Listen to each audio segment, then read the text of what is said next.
السلام عليكم. عليكم السلام ورحمة الله. عليكم السلام ورحمة الله تعالى وبركاته. عليكم السلام دكتور هاني. عليكم السلام ورحمة الله وبركاته.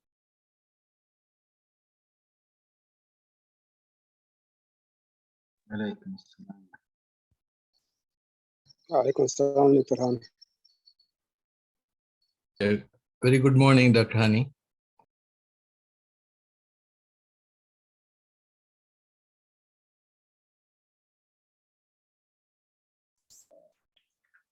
Okay, guys, inshallah, today we will start for practical procedures. We will continue.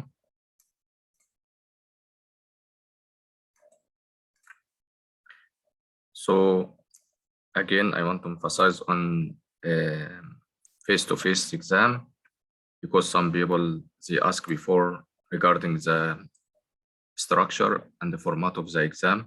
Last time it was 14 stations. Suddenly the Royal College mentioned that before the exam by almost 4 days. So again, you can expect anything.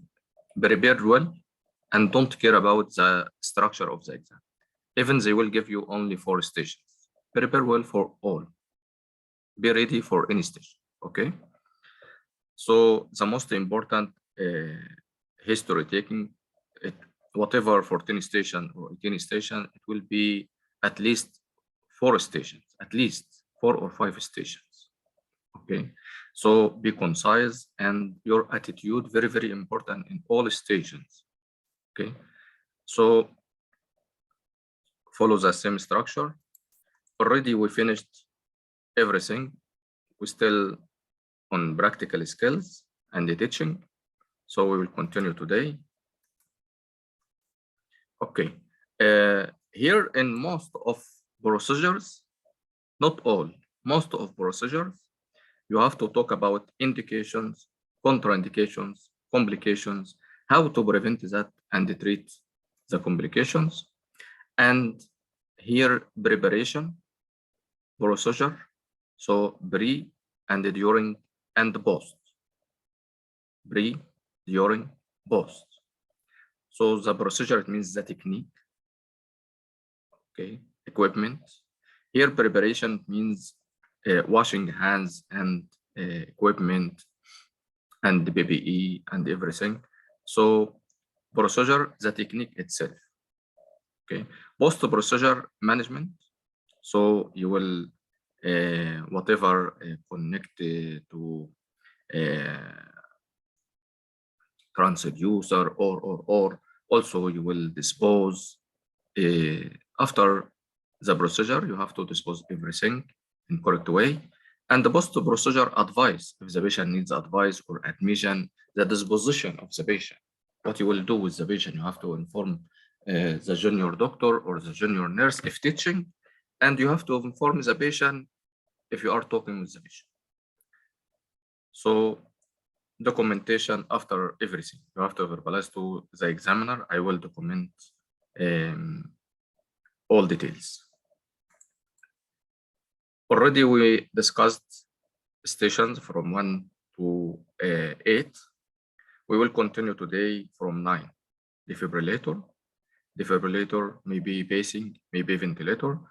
It's unlikely in the exam, but we don't want to leave any corner not covered. I'm trying to cover all corners, okay? Aesthetic drainage, lumbar puncture, procedural sedation, very, very common and very, very important. Maybe you're talking to the patient, it will be somehow difficult, not like you are talking to the nurse. If you are talking to the nurse or junior doctor, it will be easy.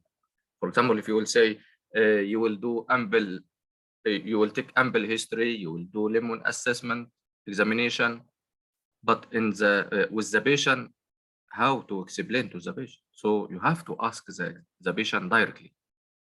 Do you have any allergy, any past medical disease, any? I need to examine your airway. You will not say, I will do lemon assessment. You will tell him, I want to examine your airway. Okay, so you will do lemon, but in verbalization. Knee aspiration, it's very easy. Back slap, you have to do. We said the only procedure you will do, invasive, it's suturing, you will do on the mannequin. So it's plastic on the forearm of the patient, you will do on the mannequin. Okay. And here back slap, maybe mannequin, maybe the patient alive, active. Okay. All previous exams, it was patient, real patient. Okay. So back slap or arm sling. Arm sling, it's not common, but we don't want to leave in a corner, as we said. So arm sling here, it will be teaching. So the junior nurse or junior doctor will ask you to teach arm sling, maybe high arm sling or broad arm sling. Sometimes they will ask about collar and cuff. Okay, so you have to be ready for all. I just sent in the group. Did you see, guys, in the group? Yes. Yes, sir. Yes. Yes, doctor. Was it helpful? Of course. Okay, so just to follow the steps in the pictures. Okay, back slap application, just mention the equipment. After that, the steps. They are not checking you are doing properly. They are not testing. You are not orthopedic doctor. Just the steps. Okay, they know that you are in stress. Back slap you are doing in practice like maybe 10 or 15 or 20 minutes. But in the exam, just do the steps, okay, quickly, and verbalize. Femoral traction splint, maybe the old one, Thomas, maybe the new one, skin traction. It's not common. Arterial cannulation, central venous cannulation, it's common for arterial cannulation, not for central venous cannulation, but the same steps, inshallah. Intraosseous needle insertion will be common also. So we will discuss today for male urethral catheter and the suturing we will do. Okay. Inshallah, if we finish today all procedures until suturing, so please try to be active and fast so we can finish today. Tomorrow, inshallah, it will be teaching for nerve block. So you can expect nerve block teaching and ECG, ABG, and toxicity and double elbow electrolytes. So our plan for today and tomorrow, inshallah, clear. We have for practice Dr. Ahmed Al-Amin, Dr. Abdel Latif, Dr. Osman. Guys, practice. Even you will not do well. What is the problem? Before, I don't know anything about OSCE. Before, I don't know anything about intermediate. Before, I don't know anything about anything. Okay? All of us were before zero. It's not a big issue. Okay? Your start better than our start. When we started, we don't know anything about anything. No one taught us. Okay? So start. Do well, do bad, it's not a big issue. Okay? All people who got high score, they were doing bad in the start. So you have to do. How you know that you are on the right track? Okay? So practice. Raise your hand. Good, well, bad, it's not a big issue. So we have Dr. Ahmed Al-Amin, Dr. Abdel Latif, Dr. Osman, Dr. Tariq, Dr. Ihab, Dr. Abdul Aziz Al-Hamidi, Dr. Aziz, Dr. Samrin, Dr. Raji, Dr. Omar. So please, if anyone want to practice, you can raise your hands. We still have many cases today, and I wish if all will practice today. Okay, Dr. Ahmed Al-Amin. Yes, Dr. Hani. Yeah, so here I wish the task is clear for you. So assess and manage the patient and demonstrate how to use a defibrillator. So Okay, you have 30 seconds to prepare yourself, even you are ready. Okay.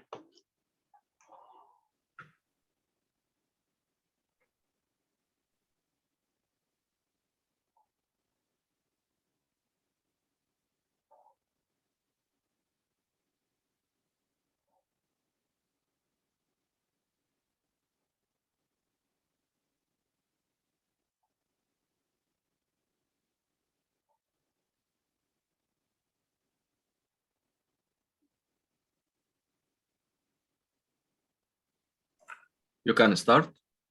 Okay, I'm going to wish my hand put on my PPE. Hello, I'm Dr. Ahmed Al-Amin, ED Registrar. I'm going to be the team leader for today. May I confirm your names and your levels, please? Yeah, I am Fathi. I'm junior doctor. Nice to meet you, Dr. Fathi. Do we have a nurse with us or someone else? I will call one for you. Okay, please. Are you LAS certified, Dr. Fathi? Yeah. Okay, fantastic. I have been informed that there is a patient, Mr. Hamid. He came to emergency department with the palpitation and he's having tachycardia. So do you have any idea about him? No, he just came now. Okay. So let us all, I want you to handle his airway, prepare airway equipment. And for the other nurse, I need her also to prepare all airway circulation equipment. Let us all wash our hand, put our PPE on, and call the cardiologist and the other resuscitation team to join us as soon as possible. Okay, regarding the patient, is there any handover or any history from the patient? Yeah, the patient was collapsed at home. He has a syncopal attack and inserted one IV access in the right hand, right arm and the left arm. Okay, hello, sir. Are you all right? Is there any response? The patient is not talking. Okay, look, listen, and feel, and we're going to check the pulse. There is pulse. Okay, the airway patent. Patent. Okay, please, Dr. Fathi, can you apply a high flow oxygen, 15 liters per minute, and call the anesthetist to join us as the patient might need intubation. Now I want to expose the chest, connect all the monitoring. What about the trachea and central neck veins? Yeah, trachea is central and the neck veins are normal. What about respiratory rate and oxygen saturation? Oxygen saturation 98 and RR is 45. Okay, chest by inspection, any abnormality? Normal. By palpation, normal chest rise? Normal chest normal, expansion? normal expansion, normal Okay, percussion system. 6 point. Percussion 6 points. Resonant. Auscultation 6 points. Normal air entry. Apical auscultation. Normal present palpable. Okay, I'm going to proceed to the circulation. Please connect a cardiac monitor and do 12 lead ECG. Show me the ECG when ready. And what about the blood pressure? Okay, the ECG shows a ventricular tachycardia. What about the blood pressure and pulse? Blood pressure 80/40 and the pulse as you see now. Okay, what about the capillary refill? 7. Okay, this patient is in unstable ventricular tachycardia. Please immediately call the cardiologist to join us and the anesthetist. Is the patient conscious? Patient unconscious. Is he responding to pain? Yeah. Okay, please insert two, already the patient having one IV line. So please start infusion of 1 liter normal saline in this IV line and insert another IV line, draw blood for blood hematology, biochemistry, blood culture, blood gases, and toxicological screening, cardiac enzymes. And please, I'm going to, if the anesthetist is not here, I'm going to do sedation for the patient, giving him midazolam 0.1 milligram per kilogram, as well as fentanyl 0.1 microgram per kilogram. We will not take consent as he is not unconscious. And prepare, please, for cardioversion. Okay, can we please open the defibrillator and attach the pad, one at the right second, third intercostal space, just below the clavicle, and the other side. We don't on have the pads, third, doctor. fourth. It's a paddles. Okay, then open the defibrillator. I'm going to use the paddles. I will put one of them in the right, second, third intercostal space, and the other in the left mid-axillary fourth, fifth intercostal space. Okay, we need to do asynchronization, and we will charge at 120 asynchronized.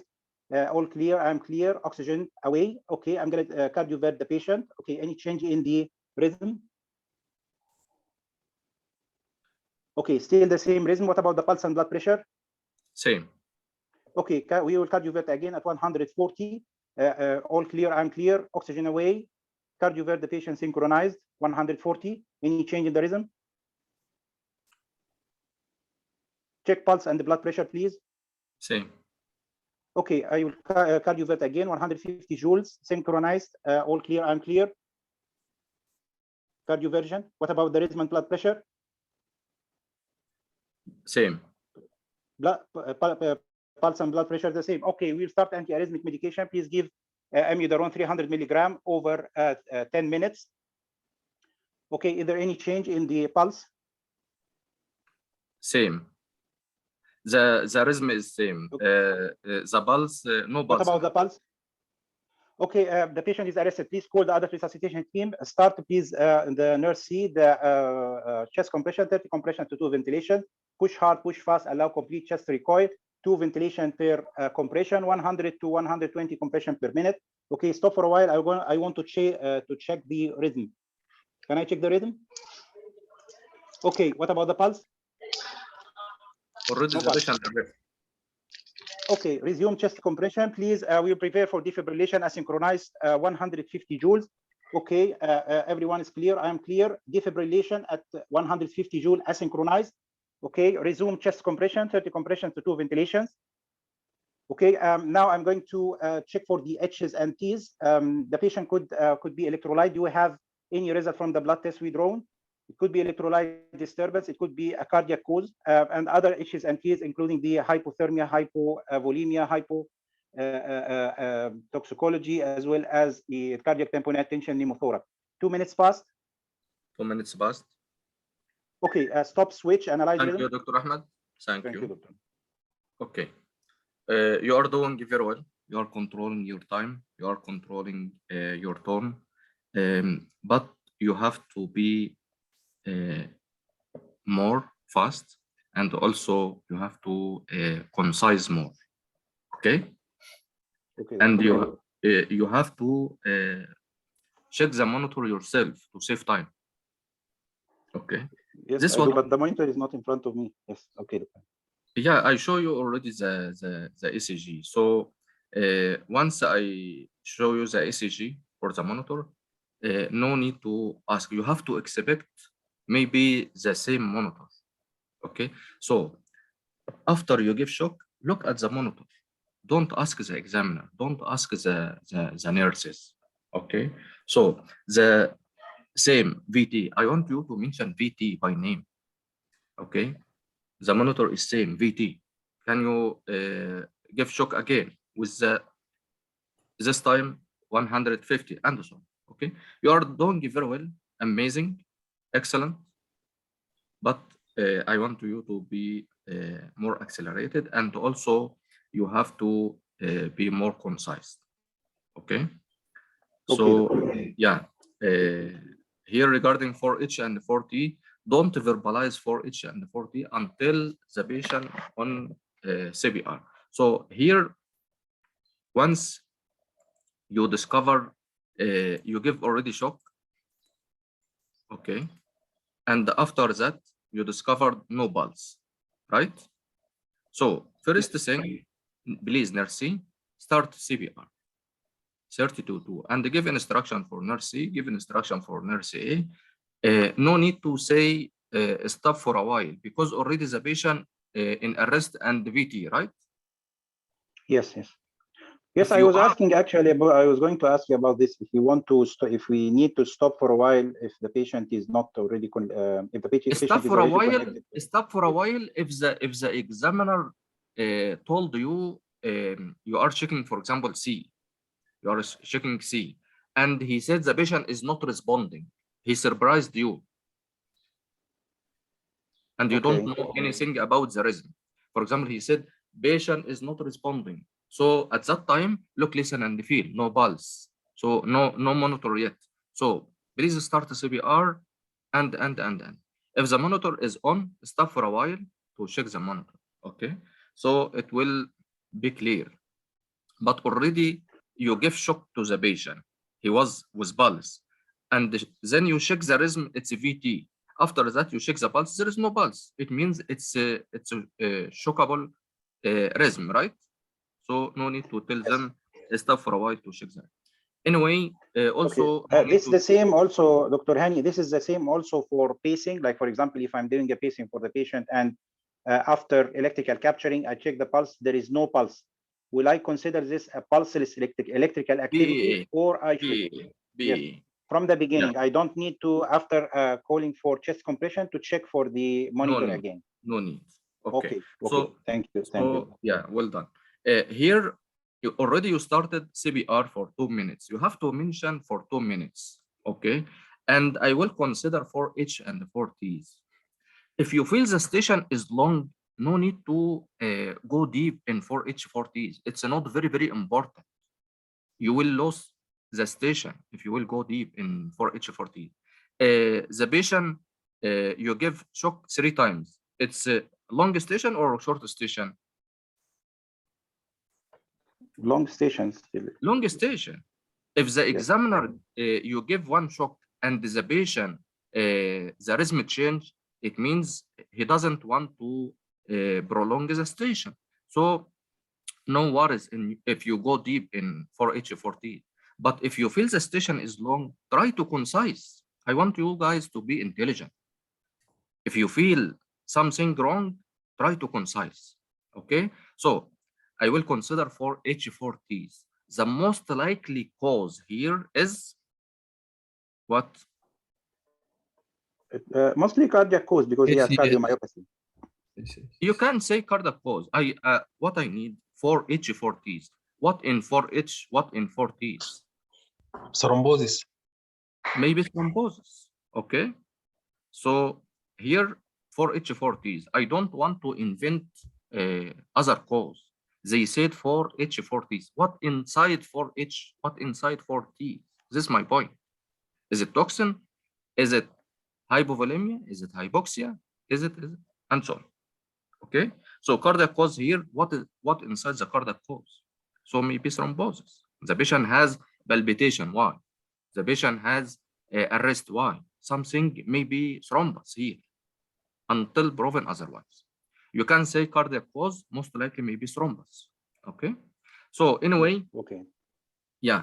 This how to concise. After that 2 minutes passed, excellent. You should be the one ask for 2 minutes. Don't wait for the examiner or the nurse to say 2 minutes passed.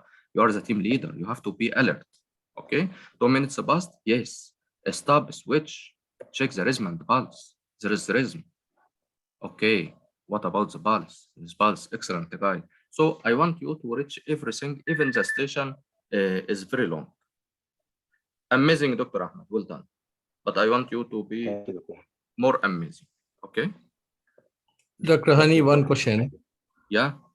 Yeah, amiodarone we usually start after 3 shocks, right? Especially in VT with pulse. Yeah, he started amiodarone for 10 minutes. Okay. This is amiodarone for the arrhythmia, not the amiodarone for the defibrillation of cardiac arrest. Yeah. The patient has VTAC with pulses in amiodarone, and then.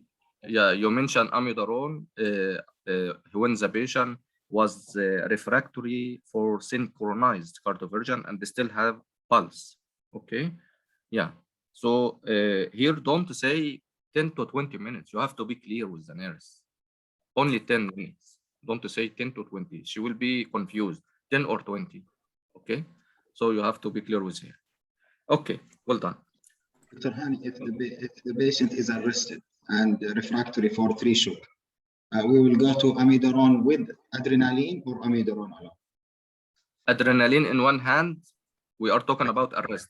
Adrenaline after the 3rd shock in one arm and the amiodarone in the other arm. In the meanwhile. Okay.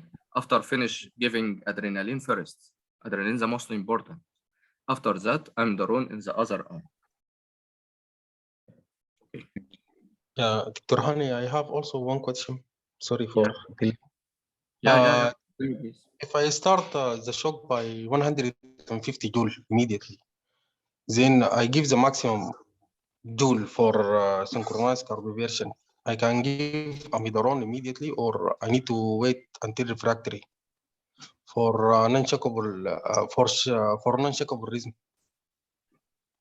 So you are talking about the patient is alive? Yeah, no, VT with pulse, like this patient, VT with pulse, and I need to give him synchronized cardioversion. I forget to start by 120 joule. I start immediately by 150. I will repeat this 150 joule every time. Then I will shift to amidaron, or immediately I will tell the sister to give amidaron. No, here, if you started the first synchronized shock, 150, the second should be 150, the third 150, okay? Okay, I get your point. Okay. Yeah, I don't like, because they said start by the lowest safe dose. The lowest, it means 120.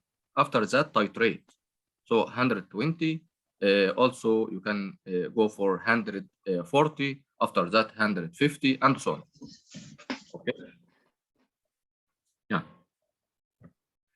Next one, this station for pacing. In the exam, they will not mention pacing. Okay, guys. So you have to. I'm writing here because I want to show you the teaching.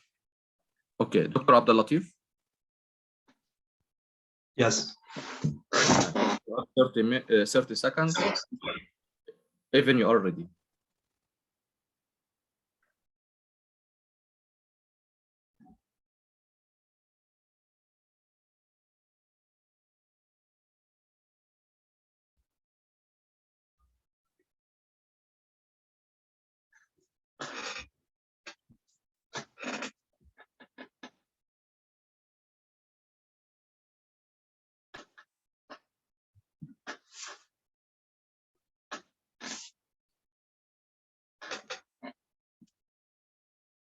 You can start. Good afternoon. My name is Dr. Abdul Latif Ali, the registrar. May I know your name and level, please? Yeah, Fathi, junior doctor. Nice to meet you, Fathi. Fathi, we expected a 63 years old male collapse in the street and for resuscitation. So are you ALS provider? Yeah. So please care after the patient airway. And also I would like you to call another nurse to care after the patient circulation. Is that okay with you? Yeah. Okay. So and please call ALS resuscitation team, and we need to wear our PPE and first wash our hand and wear PPE, and we can see the patient. So, okay, the patient any indoors? Yeah, this patient was collapsed at home, and we inserted the 2 IV access, right and left, and the patient ECG is showing Brady. Okay, so this patient response? The patient is not talking. Okay, is there a way better? What about his pulse? Pulse, there is pulse. Okay, what about the airway? Written. Okay, so please put the patient high flow oxygen and also attach the patient to the cardiac monitor. Okay, so now check. Of course, you need to exhibit the patient neck and chest. So how about the pulse rate? Sorry, how about the respiratory rate? 35. SpO2? 94. 94. So okay, and how about the cervical neck veins? Normal. Trachea central? Central. Okay, so is anything by inspection, the chest by inspection? Normal. Okay, auscultation, percussion auscultation? Percussion resonant and auscultation normal air entry. And precordial auscultation for the heart rate and normal. Okay, so okay, the patient is bradycardic, so please nurse prepare atropine. How you know the patient is bradycardic? Because I'm the examiner. you said to me that patient brought I bradycardia. did not say the ambulance crew said. Okay. So can you show me the yeah? So yes, the patient is bradycardic. So please prepare atropine and let me proceed. Atropine 1.5 milligram and give it every 5 minutes till the maximum 3 milligram. So now let me proceed to the circulation. Okay. So what about the pulse? What about the blood pressure? Blood pressure 8/40. Okay, a capillary refill.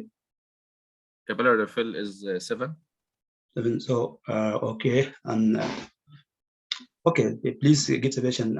So the patient is unresponsible and has bradyarrhythmia. So we have to give the patient atropine 0.5 milligram, and we will repeat it each 5 minutes till we reach the maximum dose of 3 milligram. Is that okay?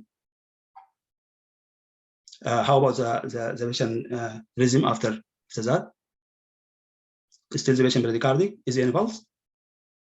Yes, there is pulse. Okay, so we need to give the patient acetylcholine 0.5 mic per kg, 0.5 mic per minute. Sorry. How was the patient after that? What about the pulse? There is pulse. Okay, and also the rhythm still bradycardic. So we will proceed to give the patient pacing. So please prepare for pacing. And first of all, let us do, is the patient conscious? Patient unconscious. So patient conscious. Is he response to pain? Yes. Okay, so we will start by sedate the patient. We will give him midazolam and midazolam 0.1 milligram per kg, and also we'll give him fentanyl 1 mic per kg. Okay. So give the patient, and then we will proceed to pace the patient. So we will put the monitor on, and we will put it in pacing mode, and also we will put the BPM 70, and we will start by 30 milliampere. So please attach the bat to the patient. No capture. So please increase the pacing to 40, then to 50. Till capture to 70. Yes, good. Now we get a capture, so we need to check for a mechanical capture. Is there any pulse? No pulse. No pulse. So please proceed for cardiac compression for CPR. So please do chest compression 30 to ambu vacuum. Please do push hard, push fast. Thank you, Dr. Abdullatif. Okay, I will give you 30 seconds. Okay, and continue the compression, and also take a sample for blood for biochemistry, microbiology, blood culture sensitivity, and also for toxicology, and continue after 2 minutes. Is it 2 minutes past? 2 minutes past. So how is the patient? The monitor. Please stop, swap, and check the monitor. There is sinus rhythm. The sinus rhythm. So is there any pulse? There is pulse. Okay, so congratulations, guys. We reached the ROSC. So please, how was the ASN cardiologist? The cardiologist came. So please call for cardiologist and anesthesia to anesthetize the patient and to intubate the patient, and for cardiologist also. So how about the airway? Sorry, okay. about SpO2. Thank you, Dr. Abdullatif. Thank you. Well done. Okay. Well done. You are organized, but I feel that you are not familiar with the approach 100%. You are familiar with the approach 95%. Okay. Number 2, the tone. I want you to be faster. Okay. Okay. Yeah. I think you listen to Dr. Ahmed Al-Amin, mashallah. Okay. Yes, So- yes, correct. Yeah, I want you to be fast. How to be fast? Number one, memorization. For sure, you will not be fast until you memorize the approach, right? Yes, yes, definitely. Yeah. So, for example, if I will do this station from the start, I will proceed behind the patient. What about the patient? Is the patient talking? Not talking. Look, listen, and feel. What about pulse? There is pulse. What about airway? Breathing. Connect high flow oxygen, please. And expose the chest. Connect to all monitors. What about oxygen saturation? 94. What about RR? 35. What about inspection? Any abnormality? Normal. What about palpation? What about expansion? Chest rise? Normal. Percussion? Resonant? What about auscultation? What about air entry? Normal air entry? What about heart? Auscultation? Heart sounds? Normal. After that, we'll go for C. I want you to verbalize. The patient has IV access. I want you to emphasize. It means you are the team leader. You already asked the ambulance crew. He said IV access in place. So as you are a senior, the most senior here, you are the team leader. So show the examiner that you can memorize everything. If you will say insert IV access, it means you are not concentrating with the ambulance crew. Clear, Dr. Abdelatif? Yes, that is why I'm not said insert, but I said I didn't memorize. Yeah.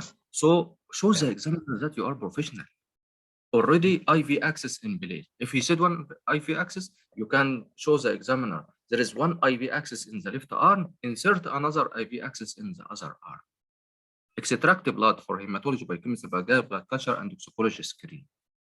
Okay, and don't give atropine. You did not see the monitor. If he said bradycardia, you will go for bradycardia. Sorry to say like that. Even he is ambulance crew, even she is a nurse, even he is another colleague. Don't trust in one, right? Yes. So you have to check the monitor yourself. Maybe that the algorithm change. Maybe it's a VT now. Okay, maybe it's BEA now. So please connect to the monitor, and don't ask about the monitor until you check other assessment. Okay, so because if you see the patient with bradyarrhythmia or VT or you have to check the pulse first and you will go for another direction. I prefer to say connect the monitor and don't check the monitor now for seconds. Okay. Okay, it will be helpful for you because the examiner will feel that you are not caring about the monitor. Okay, so I will ask about CRT, blood pressure, and after that I will go for monitor, no problem. So connect to the monitor already. So you will check the monitor. If the monitor tachyarrhythmia or bradyarrhythmia, tachyarrhythmia with Dr. Ahmed Al-Amin and bradyarrhythmia with Dr. Abdelatif, here you have to emphasize, is the patient stable or unstable? If unstable, show the examiner. The patient is unstable. Okay, you have to emphasize on this point. After that, you go for treatment. So here the patient has a bradyarrhythmia. Number one, attach the pacing. So already you extracted for bloods and attach the pacing. In the meanwhile, give atropine. Blah, blah, blah, blah. Okay. And repeat every 5 minutes if the patient is not responding. Okay. So here I don't care if first or second or. What I mean, you have to show the examiner the patient has bradyarrhythmia, unstable. That's why I will give atropine. Okay. So first atropine up to 3 milligram. After that, you can give isoprenaline or adrenaline. It's up to you. Isoprenaline 5 mic per minute. 5 mic per minute, not per kilogram. Yeah. 5 mic per minute. And adrenaline 2 to 10 mic per minute, not per kilogram. As I remember, can you confirm, guys? Yeah. Am I right? Yeah, dopamine all are you are per minute. Okay. So as I remember, okay. So Yeah. okay. So already you attach the basing. Don't waste the time. Okay. So the basing here, turn. I want you to be very fast. What do you need from basing? Monitor on. Heart rate 70. Milliampere 30. Done. And check the monitor. There is electrical. I want you to say there is basing but no electrical capture. There is basing but no electrical capture. Basing, this one is basing. No electrical capture because no waves between basing. Basing. Okay. After that, increase to 40 milliampere. No electrical capture. 50, no electrical capture. 60. Yeah, excellent guy. I want you to say excellent guy. Involve your team. Show the examiner that you are happy. Excellent guys, we have electrical capture now.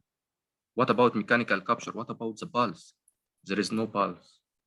Okay, so start CPR and blah, blah, blah, blah. We will consider for each 40. The most likely, so it's a cardiac cause, maybe thrombosis. Okay, so 2 minutes passed.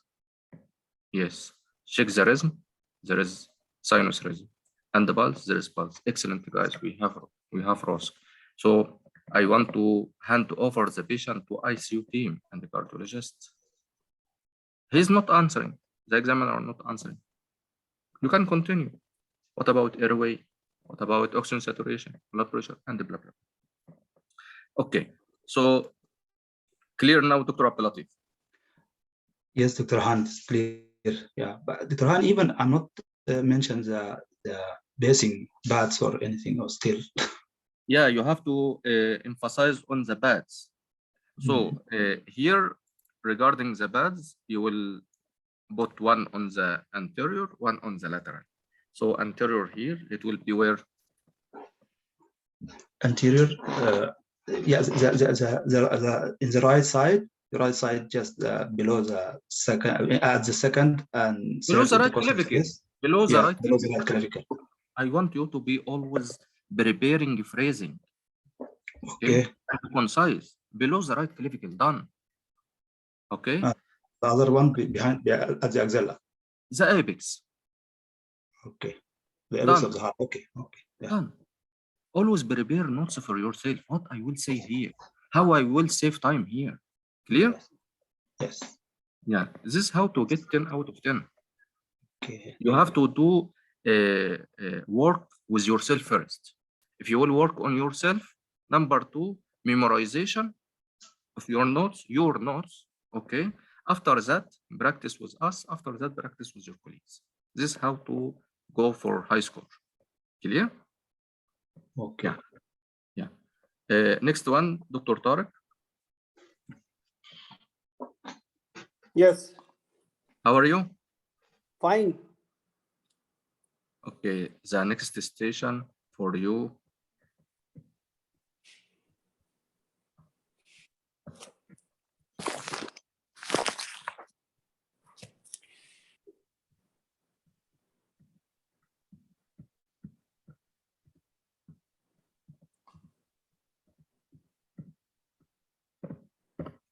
Okay. Dr. Tarek, you have 30 seconds. Even you are ready, don't start until 30 seconds.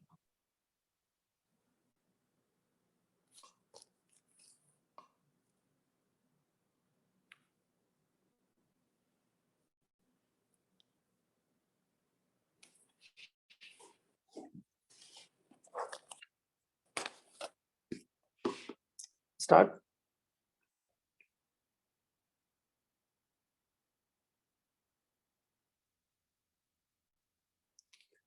I will start. Hello guys, I am Dr. Tariq, one of the senior doctor working in emergency department today. May I know your name and level? Yeah, I'm Ali, I'm FY1. So are you a ATL, APL, ATL, ALS provider? Doctor, can you check the pie chart? Okay. Oh, sorry. Okay. May I know your level, please? I'm Ali, FY1. FY1. I have been asked that you have something to learn today, and like Yeah, doctor. non-invasive ventilation setting. Yeah, I want to learn about non-invasive ventilation. Do you know about little bit about? Have you any experience previously? No. Any specific things that you want to know today? Yeah, I want to know how to use the mask, how to use the machine, how to do the setting on machine. Okay, okay. So I will teach you from the base that what are the indication, what are the contraindication, and how to prepare and machine, and in which condition that you will give this ventilation, non-invasive ventilation, and how you will think that you are success. You have a success that you applied properly. Is it okay with you? Okay, thank you. And I will let you know about the, first of all, let me know about the instrument first of all. I will tell you that there is one machine that you know in front of you. This is a machine, and there is a face mask that that it will cover whole of the face, and we will. Okay, how many sizes for the face mask, doctor? There are 3 sizes. One is a large, one is a medium, one is a small. And okay, we will, how to measure the size? Yes, we will measure from the the lateral side of the eye till the angle of the mouth. Then just in this dip of the nose that you will see here, and we'll say from the lateral side of the nose. So the angles of eye till the below the lower lip. Lower lip. Okay. Yes. Is it okay? So what are the parts? What are the parts for the face mask? Yes. There are 5 parts that you will see here. That first of all, we have applied the chin cup, metroseal between the mask tube and the skin, and we have the 5 adjacent points that will hold the mask, and we have a CPAP and BiPAP. This is a connector that will connect with the machine, and we have deep. Is it okay? Okay. And then we have deep sealing flange. This is on the bridge of the nose. Okay. And there is one space here that we give this dead space mask and for the CO2 clearance. Okay. Is it okay? Yeah. And now we will see that there is a mode. There are 5 modes: intermittent positive pressure ventilation, and there is another one: synchronized intermittent mandatory ventilation, and CPAP continuous positive, and BiPAP by level positive, and one is the access control. Is it okay? Yeah. And today I will let you know about the synchronized and continuous positive, which are mostly we are using in the emergency department. In the next time, I will let you know about the different others. Is it okay with you? Yeah. Okay. The synchronized continuous and BiPAP. Continuous is that there is no machine is giving continuously, and patient will not breathe, and it will supply oxygen continuously. Like when the patient is type 1 respiratory failure, he need oxygen. Is it okay? And when his partial pressure of oxygen is low, like we are saying in pulmonary edema, like we are saying in type 1 respiratory, pulmonary edema, or there is any problem with the like muscles inside, and muscle are weak that cannot take the breath properly, and in pulmonary edema, and we are using you mean in respiratory failure type 1? Type 1, yes. Okay. And BiPAP in type 2 respiratory failure, like in COPD. Okay. Do you understand? Yeah. And how? So now we will go for the how we will adjust the machine. This machine is in front of you, and we will go here. You can see here BiPAP or continuous positive, BiPAP or continuous. You can adjust with the button on the BiPAP for the COPD patient, because patient is COPD. Because in COPD we have to maintain that CO2 should be go out more. Is it okay? Okay. So, We will go for the, you see here machine, first of all, tidal volume. Tidal volume, it is very important that we have to adjust according to the weight, 6 to 8 ml per kg. Okay. You know, it is a very important tidal volume. If it is not maintained properly, so we cannot flush out of carbon dioxide. Is it okay? Then we will adjust the respiratory rate. This is the respiratory rate. Normally, we are going from 12 to 20 beat per minute. And then we will adjust accordingly that if you need more RR to slip out of CO2, if it's retaining CO2, we can increase this one accordingly or decrease accordingly. Is it okay with you? Okay. Then we will go Pmax, peak inspirative pressure. This is maximum pressure that we are applying. That is mostly 5 to 10. Thank you, Dr. Tariq. I will give you 30 seconds. It means okay. Very concise. Then inspirative and expirative pressure, this one we will adjust because in CO2 we have to, expiration should be more, as to flush out CO2. Then we have to start the pressure to maintain the saturation, oxygen saturation 88 to 92 in COPD patient, and we will start from slowly and then we'll increase from gradually 40. We will start. Okay, from so BiPAP, what does it mean BiPAP? BiPAP, that it is give the inspiration and expiration, it give both pressure, because if inspiration pressure, that is we will give the pressure 10 centimeter per water, and expiratory is 5 centimeter water. This okay, BiPAP, so what is the maximum? Maximum 10 to 20 maximum, and this is a 5 to 10 expiratory. Okay, thank you. Okay, well done, Dr. Tariq. You are doing very well, organized, and also concise, and your tone is okay. You are doing well. Okay. Here in VT, you can mention concise approach. If you still have time, you can do recapping. Okay. So here you can say the first button is VT, means the tidal volume. So should be from 6 to 8 ml per kilogram predicted body weight. Done. Don't mention more details. You don't have time. Okay. RR should be as the normal level. Do you know how much? No. 12 to 20 breaths per minute. Okay. So more than enough. Don't go deep.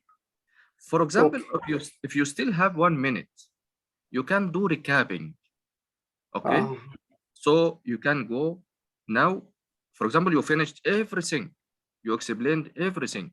And now you still have 1 minute. You are in the safe side, right? So it's recapping. You will be comfortable. You finished your station. So you can do recapping. You can go in each point in details. Did you get my point? Yeah, I understand. Yes.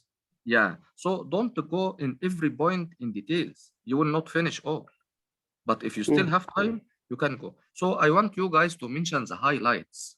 Okay. So mention regarding the modes. What does it mean? So IPPV, it means intermittent positive pressure ventilation. SIMV, so it means synchronized intermittent mandatory ventilation, and blah blah. Okay. Mention the most important for our case today, COPD. So we have CPAP and BiPAP.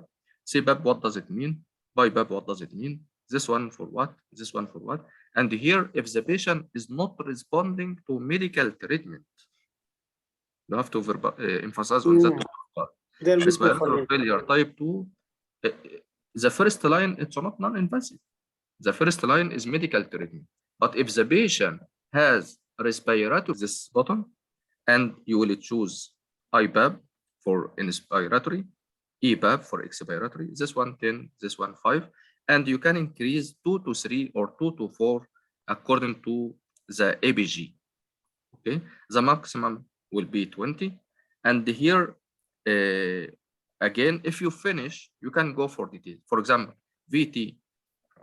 I still have 1 minute. I can say you can start by 6 and titrate 6, 7, 8. So don't increase more than 8. Respiratory rate, you can titrate from 12, 14, as you see here, 12, 14, 16, 18, 20, according to the ABG. Clear, Dr. Tariq? Yes. Yeah. So I want you to be concise in all stations. If you still have time, you can emphasize on more details. Okay. Sure.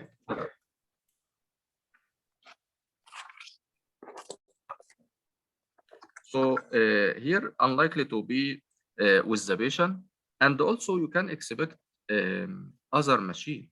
All are the same. So tidal volume here, it's touch screen, and also RR here, same. Okay. If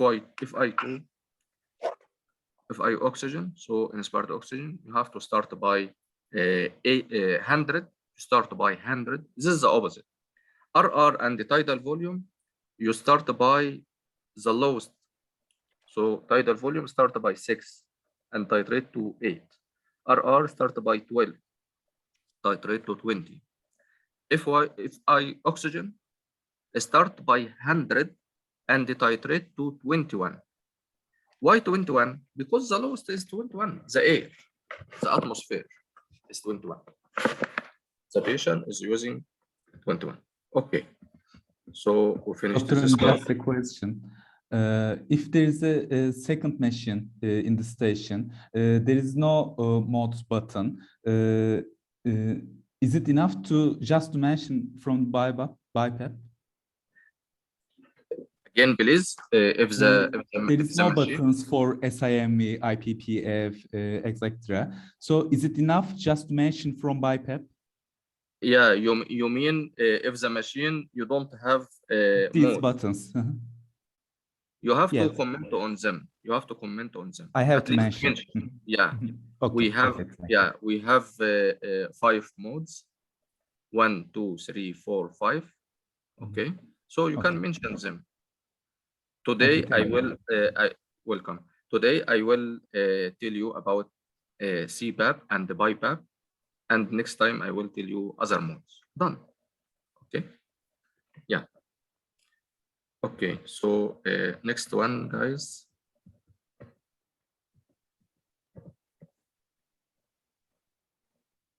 Dr. Hani, about the FiO2, I'm sorry. Yeah. Can I ask? Yeah. About FiO2 in COPD, we will start from the lowest, not we will titrate from 100, right? COPD, you have to use Venturi mask. Okay. And start from 100? Venturi mask. We are talking about medical treatment. If the patient is not responding, so you can go for non-invasive ventilation, and you can start the lowest, which can keep oxygen saturation 88 to 92. Okay. It's a good point. It's a good point. Yeah, Dr. Hani? Yeah. In COPD also, I saw they're maintaining beginning first initial 4 to 5 minutes, you have to go with the 100%. Then you have to go reduce. Always when give non-invasive, we start from 100%, then reduce, even though what is the case. The most important to keep the oxygen saturation, 88 to 92. Yeah, you are right. This is right. Yes, you are right. Okay, so here, for example, you give the patient RR, for example, 12, and already VT 6, for example. Okay, so here, if you will do BiPAP, it will be IPAP and EPAP. You will control, and here oxygen saturation in COPD. The most important to wash CO2, not to give oxygen. In COPD, the patient has accepted oxygen, but the problem he has more CO2 in the EPG. So the most important RR to wash. Okay. Here, oxygen saturation, you can start, for example, 21, no problem. And you can see the pulse oximeter. If the pulse oximeter, for example, 50, it means you have to increase. If the pulse oximeter 80, increase. If the pulse oximeter 88, so no need to increase the oxygen, right? Yeah, you're right. Yes. So the most important to emphasize on the station, It's unlikely in the exam to give you ventilation, but if appeared, it's a not common stage. So you have to emphasize the most important, keep oxygen saturation 88 to 92. Here, Dr. Abdulaziz, if you will start by 21 and titrate, no worries. If you will start by 100 and titrate the opposite way, no worries. Because, for example, you start by 100 and you find the pulse oximeter 100. What you will do, Dr. Abdulaziz? I will decrease. You will decrease. It will not take seconds, right? Yes. So 100, after that 80. So you give the patient FiO2 80, and still the oxygen saturation with the patient 100. What you will do? Decrease also. You will decrease. So the most important for you to keep 88 to 92, whatever you start from the end or whatever you start from the beginning, right? Thank you. Yeah, excellent. Also, usually this patient, their problem is the carbon dioxide accumulation, not actually the oxygen. They can tolerate some degree of hypoxia, but the problem is usually the carbon dioxide. Yes. Okay. So next one, Dr. Ihab. Yeah. That's why, Dr. We should talk about the D and I. For example, your voice, Dr. Malika, is not clear. in this case, Dr. Hen mentioned because your voice is not clear, please. You can hear me now? You can hear me? No. Hello, Dr. Ani. Yes. Yeah, please, one quick clarification regarding atropine. We keep saying we'll give as 0.5 milligrams every 5 minutes until 3 milligrams. I saw in the last guideline, it was mentioning something about now giving 1 milligram every 5 minutes to 3 milligrams. Is this correct? Is this still 0.5 or 1 milligram? Is it UK or American? UK, because yeah, UK. Can you share in the group, please? Okay, I'll look for this and I'll share. Okay. Yeah, and be sure if it's 21 guidelines and the UK guidelines. Yeah, because I saw this in this guideline from MRCEM success when we're writing part 2. No, I don't care about FRCM success. Please, if you are sure it's UK Resuscitation Council and the 2021. So we should stick to the 0.5. Please, if you, I'm clear with you. If it's a Resuscitation Council UK and it's a 2021, please share in the group. Okay, thank you. Welcome. Okay, next one, Dr. Ihab. Yes, Dr. Hani. Yeah, this station, it's very simple. You know, all procedures, invasive procedures, it's very simple and very easy. And you should be happy if you find a station like that, because it will be the same idea. Okay, so I will be junior doctor for you, Dr. Ihab, and I have mannequin, not patient.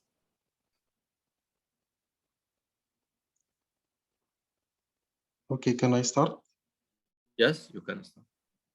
Hello, everyone. My name is Dr. Ihab. I'm one of ED physician. May I confirm your name and level, please? Yeah, I am Ali. I am FY2. Nice to meet you, Dr. Ali. I have been told that you have something to discuss with me today. Yeah, doctor. I have one patient with liver disease and ascites. He came complaining of distension. And what you want to learn about? You have anything to learn today? Yeah, regarding acidic drainage. Fantastic. Okay, so how far do you know about acidic drainage? This is the first time for me, doctor. No worries. Okay, I will give you. I will teach you about this acidic drainage. So please concentrate with me. And if you have any question at any time, please feel free to ask me. And I will give you some lecture on online resources for ongoing study. And we'll be glad to meet you again for further discussion. Okay. Okay. Okay, our learning objective is today I will teach you what is the indication for acidic drainage, contraindication, complication, and how to avoid this complication, and the procedure itself and post-procedure care. Okay. Okay. Okay. I will start by indication. We need to take sample or to relieve if the patient have distended abdomen. A known case of, for example, liver disease, or we need to take sample from him to diagnose for diagnostic procedure. Okay. Okay. Okay. Then our contraindication if the patient have infection at the site of injection, or the patient have bleeding disorder like coagulopathy. Okay. Okay. Okay. The complication might occur. Maybe you will injure the interabdominal organ. Okay. And also the complication is if the patient, if you give local anesthesia and the patient develop tingling and metal taste in his tongue, he will develop local anesthesia toxicity. So you need to be well prepared and to avoid this complication by putting antidote of antiseptic and put the patient in monitor position. Do you follow me, Dr. Ali? Yeah. Okay, very nice. And okay, so we will prepare ourselves with the patient. We need to determine the site of the ascites. Okay. Firstly, we need to wear our PPE and also and put gloves. Firstly, we need to examine the patient. Okay, to take short history from him. If he have allergy, this amble history. Okay, and also determine the site of the ascites. How to avoid complication by doing examination for him called shifting dullness. Of course, you know this, Dr. Alisa. Am I right? Okay. Okay. And then after that, you prepare your equipment. Okay. And put the patient on monitor. Okay. And determine the site. Usually, there are two sites for this procedure, either infra-umbilical or bilaterally. This superior medial to the anterior superior iliac spine. Okay, 2 to 4 centimeter, or infra-umbilical 2 centimeter. Okay, and you will the technique is you will go by Z technique.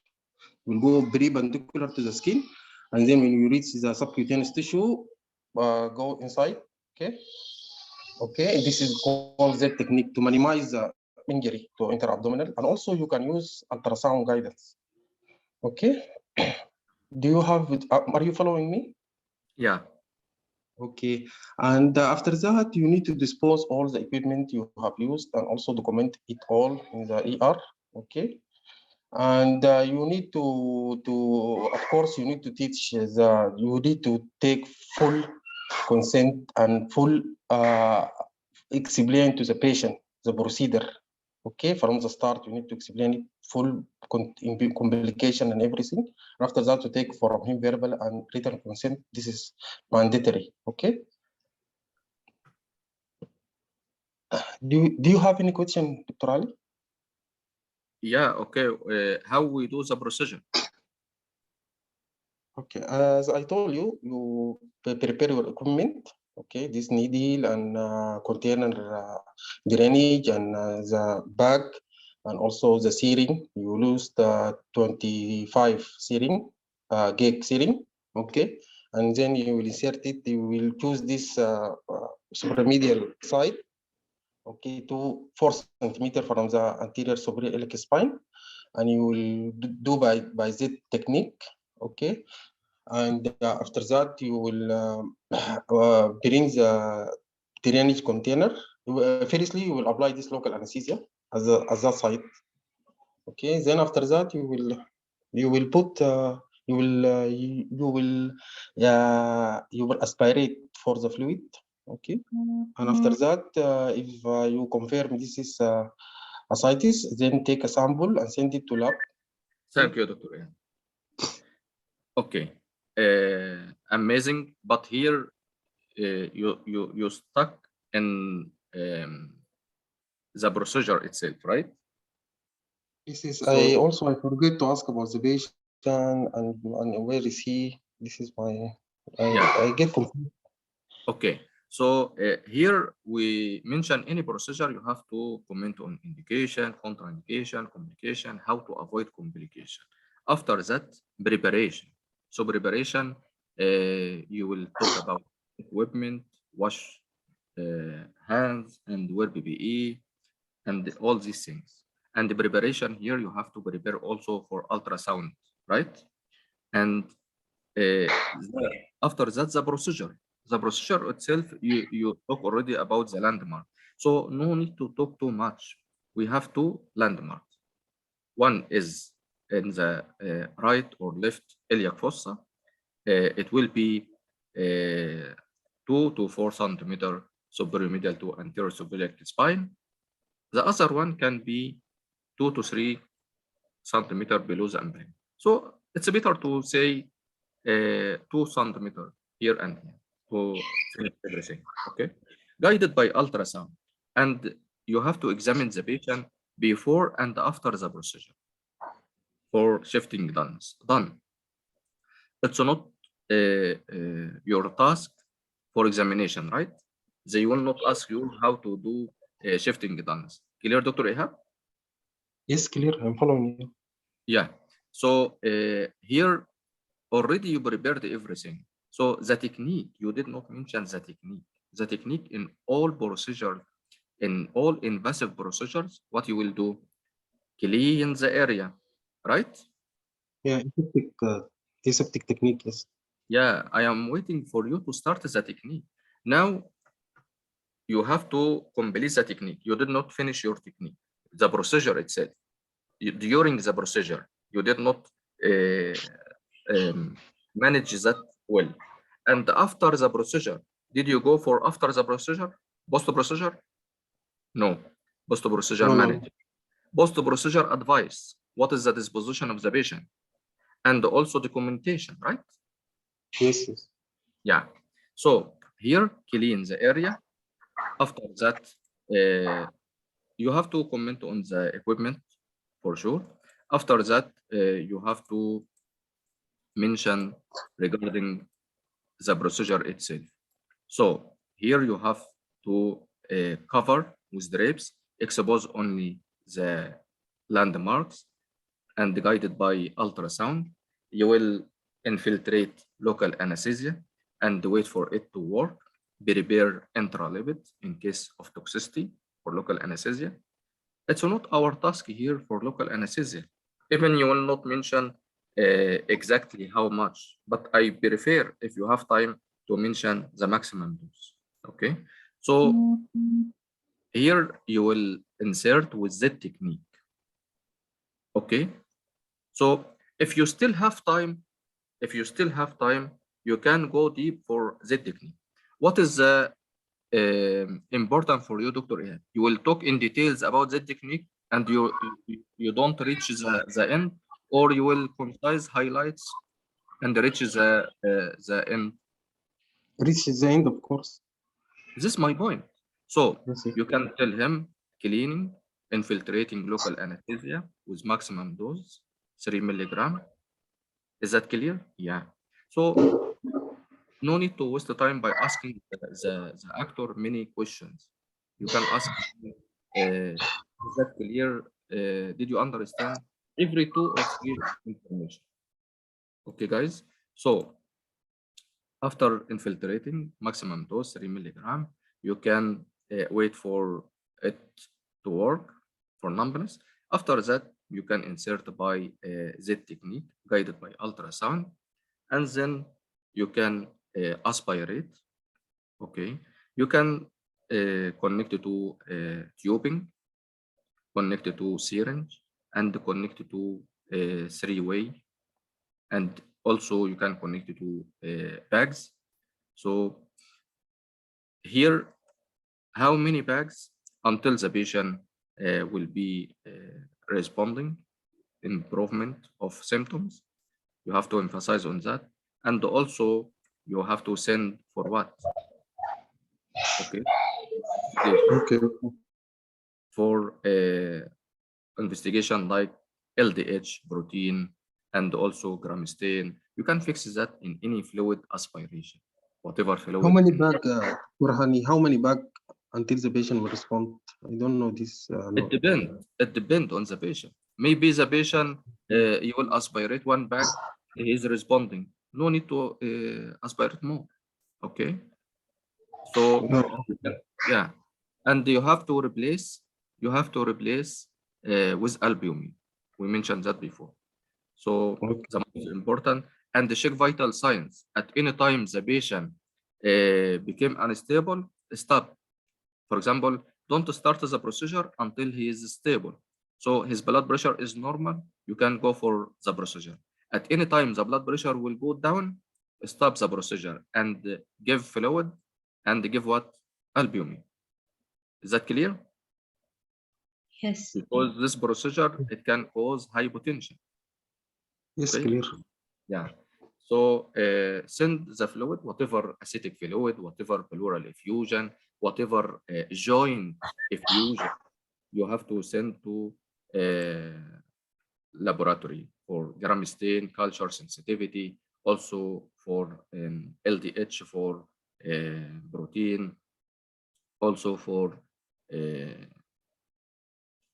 you have to fix lab for all effusions. Okay.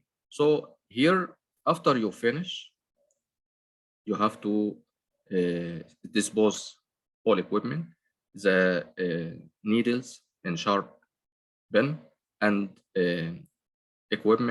other equipment you have to dispose, and you have to document all details. After that disposition, the patient needs admission or not. It depends on the station. If this is the first time, you have to admit the patient. If the patient recurrent and he is doing that every month, so you can discharge the patient after observation for 4 to 6 hours. Clear, Dr. Ihab? Yeah. Yes, clear, very clear. Thank you very much. Welcome. So always fix general approach, guys. This I said, work on yourself. For example, what is the general approach for history? What is the general approach for psychiatry? What is the general approach for procedures? If you put general approach for yourself by your hand, believe me, you will pass with confidence. With confidence, you will be confident in any station in the exam, inshallah. Okay. So again, the general approach for procedures, indications, contraindication, complication, and also precaution, means how to avoid these complications. After that, pre, during, post procedure. Pre, it means we will prepare ourselves, wash our hands, PPE, we will prepare equipment. This is blah, blah, blah. This is syringe, this is blah, blah, blah, blah. And after that, you will go for the procedure. The procedure, it means you have to find first the landmarks. After that, you have to bring all equipment. After that, you will clean. After that, you will do draping and. Post procedure also, you have to comment on that. After that, advice or disposition. After that, documentation. So if you fix that, it will be okay with you. Dr. Abdulaziz. Yes, doctor. Yeah, lumbar puncture. Even you don't know the station, guys. If you follow the general approach, you will get at least 6 marks or 7 marks. If you follow the general approach for procedure, you will gain at least 6 or 7 marks. Okay. So they are giving marks also for your attitude. If you are talking with the junior doctor, with the general approach for teaching and also learning objectives, you talk to him about indication, contraindication, complication, even 1 point in indication, 1 point in contraindication, 1 point in complication, 1 point in how to avoid complication. And you verbalize Let us to wash our hands and wear PPE. Let us to prepare equipment. Once you will mention, we will prepare equipment. Even you will not mention equipment or you don't know the equipment, it's not a big issue. But here you are following the general approach and the confidence. You are showing the examiner that you are very confident, you are professional. You will get marks for that. Okay. Okay. Dr. Abdulaziz. Yes, doctor. You can start. I need wash my hand. Good evening. I'm Dr. Abdulaziz, AD Registrar. May I know your name and level, please? Yeah, I am Ali. I'm FY2. Nice to meet you, Dr. Ali. I believe you have something to discuss with me. Is it right? Yeah. What do you want to discuss with me today? Yeah, I want to learn how to use lumbar puncture. Oh, fantastic. Really, it is important practical skill in AR. Do you know anything about lumbar puncture? No. Do you want any specific thing to learn? Yeah, I want to learn how to do the procedure and also sending for what. Okay. Is there a patient and is the patient stable? No, we have mannequin here. Good. So we have learning objective. We have to. I will teach you today the indication, contraindication, and complication, and percussion, and teaching and assessment of successful.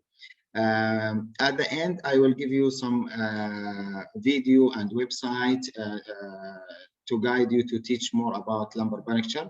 Every day I will teach you more. I will talk loudly. Can you listen to me and follow me? And please feel free if you want to ask anything. Do you know anything about indication for lumbar puncture, Dr. Ali? No. Okay, lumbar puncture, we use to obtain some investigation, and sometimes they use it also in oncology for intrathecal chemotherapy, sometimes anesthesia, and also for Guillain-Barré syndrome. Do you know about contraindication? No.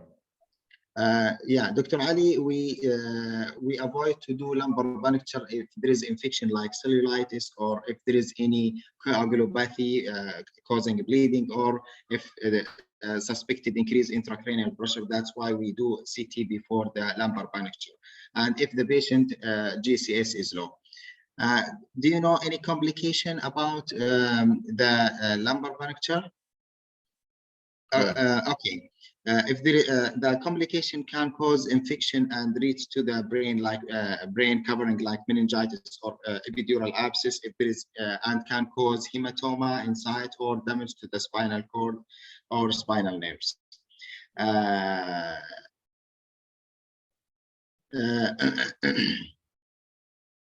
We will talk now about the equipment of lumbar puncture.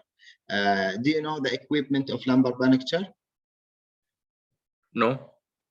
We have to do some sterilization by sterile strip, and we need needle, spinal needle. We need also needle for local anesthesia. We need also manometry and universal containers to collect the samples, and also a glucose estimation tube. Okay. Dr. Ali, did you saw any patient doing lumbar puncture before? No. Do you know the landmark of lumbar puncture? How to know the exact location? Where? We always draw a line between the iliac, the superior, the iliac crest, the posterior superior iliac crest, to reach between the lumbar 4 and lumbar 5. And we let the patient to lay down, bend their knees to reach to the face, and we have to wear our PPE and washing our washing hands and sterile the area by sterile swab, and then we have to insert to inject needle for local anesthesia. The maximum dose is 3 milligram per kg, and after that we will insert the spinal needle 20 degrees cephalic to avoid injury to the spinal cord or to the process. There is two ligament, intraspinatus ligament, the supraspinatus ligament, and ligament of flava. You will feel when you enter from the beginning for the supraspinatus ligament, and then you will also feel when you reach the ligamentum flava. Did you understand, Dr. Ali, what I told you? Okay. After that, we will after we insert the spinal needle, we have to remove the stylet and connect the manometry and to check the opening pressure. And the opening pressure always the normal opening pressure between 10 and 20. Thank you, Dr. Abdulaziz. You have 30 seconds. Did you understand, Dr. Ali, what I told you? Okay. Yeah. After we finish, we will collect sample for glucose, for protein, for gram stain, and for example stomia, and also for cell count. After we finish collection, we will retain the stylet to the spinal needle, and we will remove it. Always we use the needle, it is named pencil needle, to avoid any headache after procedure. After that, we have to advise the patient to lay down for 2 hours and don't move. And after that, the patient can go home safely with and avoid to drive. If there is any side effect of local anesthesia, we have to prepare intralipid. And also, I forget to tell you, when we are doing the procedure, better to use ultrasound guide. Did you understand, Dr. Ali, what I told you? Okay, thank you, Dr. Abdulaziz. Thank you. Well done. Here I want you to concise your approach. Okay, you're organized and you mention everything. Also, you are wasting the time by asking the actor many questions. Okay, so for example, do you have idea about indication? No, you can proceed, but no need to ask him every question. You will waste the time. Did you get my point? Dr. Abdulaziz? Yes, Doctor. I hear you. Yeah. So, for example, do you have idea about indication? No, blah, blah, blah, blah, blah. You can mention the contraindication. No need to ask him. Don't waste the time. And the contraindication is blah, blah, blah. The complication is blah, blah, blah. So, do you know how to avoid complication? So, you can ask every 2 or 3 questions. Clear, Dr. Abdulaziz? Yeah, clear. Yeah, to save time. And also here you prepared everything. You talk about indication, contraindication, complication, and the how to avoid that. And already the preparation you did very well. And regarding the procedure, regarding the position, Dr. Ihab forgot to mention the position. The position in any position very, very important. Okay, so in the ascetic drainage, the patient is lying down. Here, the patient should be fetal position. So the head flexed, the neck flexed, and the back flexed, and the knee flexed. Okay. So already the direction towards the umbilicus, and it should be between lumbar 4, lumbar 5.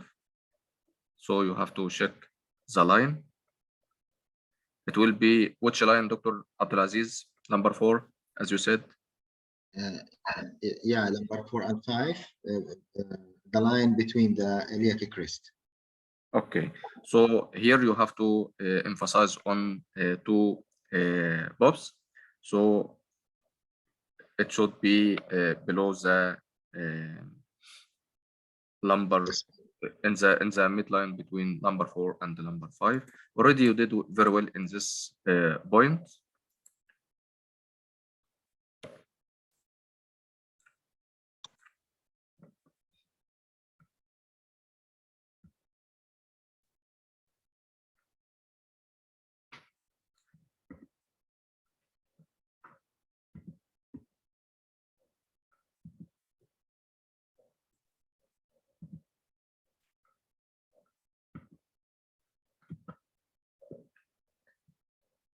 Okay, so you have to mention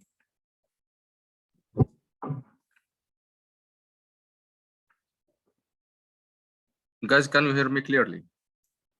Yes, Dr. Yes, Dr. Hani, I can hear you. Okay, so you have to emphasize on the point of iliac crest, because very, very important this station, and also ultrasound will be important. And here the needle and the stylet. So you can insert the needle and remove the stylet. Okay. So this is the spinal needle. You have to mention spinal needle, not needle. Okay. And the stylet. So you will remove the stylet and keep the needle. After that, you will find dropping of the CSF. And here, which needle, guys?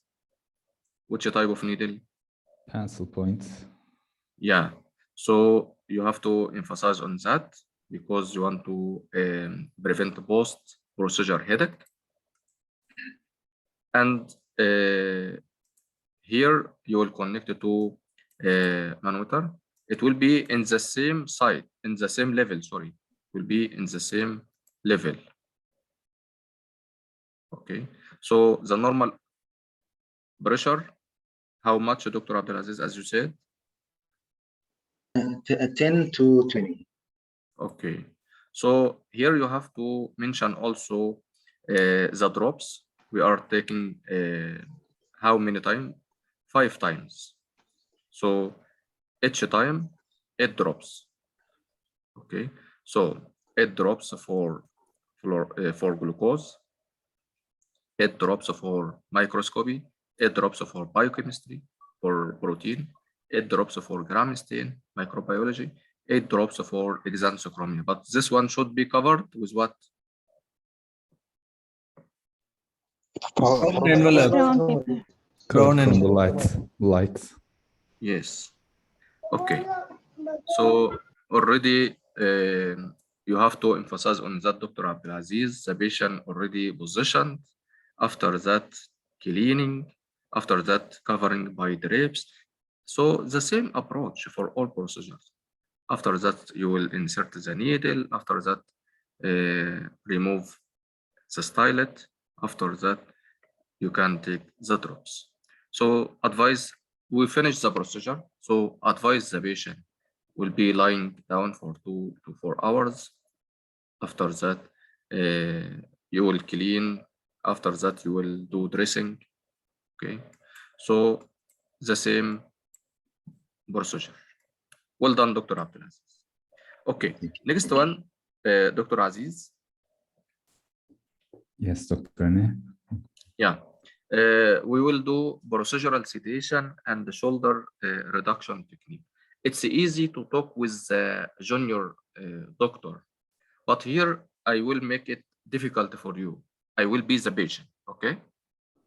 Okay, just me and patient, no junior doctor, right? I am the patient and your task, not teaching, I will change for you, okay? Okay. Yeah, so your task here, you have one doctor orthopedic, he will do the procedure, and your role to do the sedation for the patient. Okay, then. Is that clear for you? Yes, yes. Okay, so talk to the patient and take consent from the patient for procedural sedation. Should I start or wait for You 30? can start. You can start. Good morning. I am Aziz, ED registrar. May I know your name and age, please? Yeah, I am Ibrahim. I am Fathi, 30 years. Nice to meet you, Mr. Fatih. I've been informed that you have severe shoulder pain. Is that right? Yeah, yeah. I'm sorry to hear that. Do you still have the pain? The nurse gave me painkiller. Oh, great. You are comfortable then. Mr. Fatih, I am sorry to tell you that your shoulder imaging shows dislocation, and I have been asked to take some data from you, examine and reduce your shoulder to normal position. And I will explain everything for you. Will it be okay with you? Okay.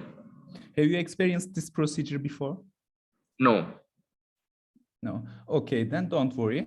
And this is my colleague, Dr. Mehmet. He is orthopedist and he will help us at that time.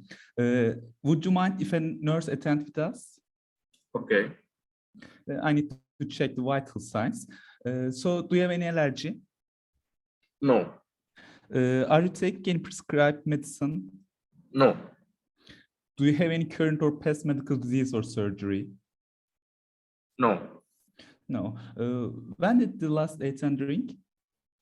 It was 4 hours. 4 hours. Okay. Can you tell me more about that shoulder pain? Yeah, I was playing football and I fell down.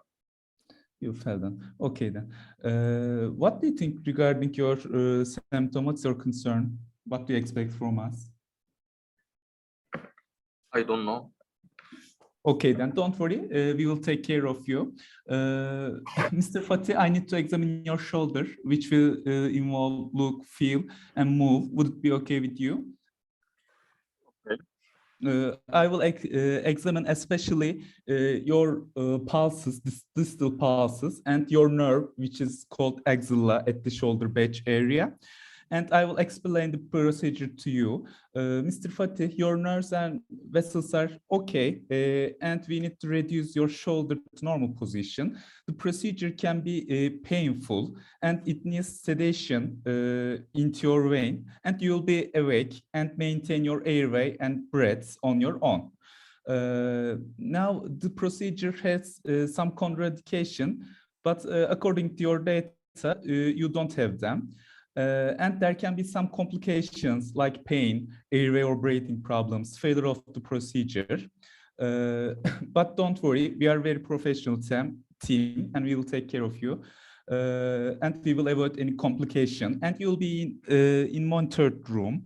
We will give you strong painkiller and plus sedation. And one staff expert will be there for the airway management and will help us. Would it be okay for you to do the procedure? Can I take a sign for the consent? Okay, then we can start the procedure. I will call an anesthetist for the sedation and for the airway management. Nurse, please, can you please do IV midazolam according to weight, which is 75 kilogram, and we can do 7.5 mg IV, and we can do fentanyl 1 microgram per kilogram. And let's prepare the airway equipment and connect all monitors. And we need IV lens and fluids. After the sedation, we can do the reduction. We can use some methods, which is kosher and mish, maybe. And after the reduction, after Mr. Fatih, do you feel better now? Can you move your limb?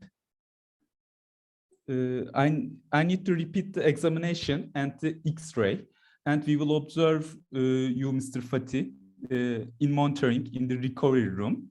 Do you feel better now? After some time, when your consciousness level is at the baseline, and after we see you walk, talk, and drink, your vitals are normal, we can discharge you, but you won't be able to drive or sign some legal binding documents for 24 hours. Is it okay for you? Would our management plan be okay with you? Do you have any further question for us? Thank you. Okay. So, what if I refuse, doctor? What if you refuse procedural sedation, right? Yeah. If you refuse that, we can do the procedure again, but there can be some pain. So if you accept that, we can proceed like that.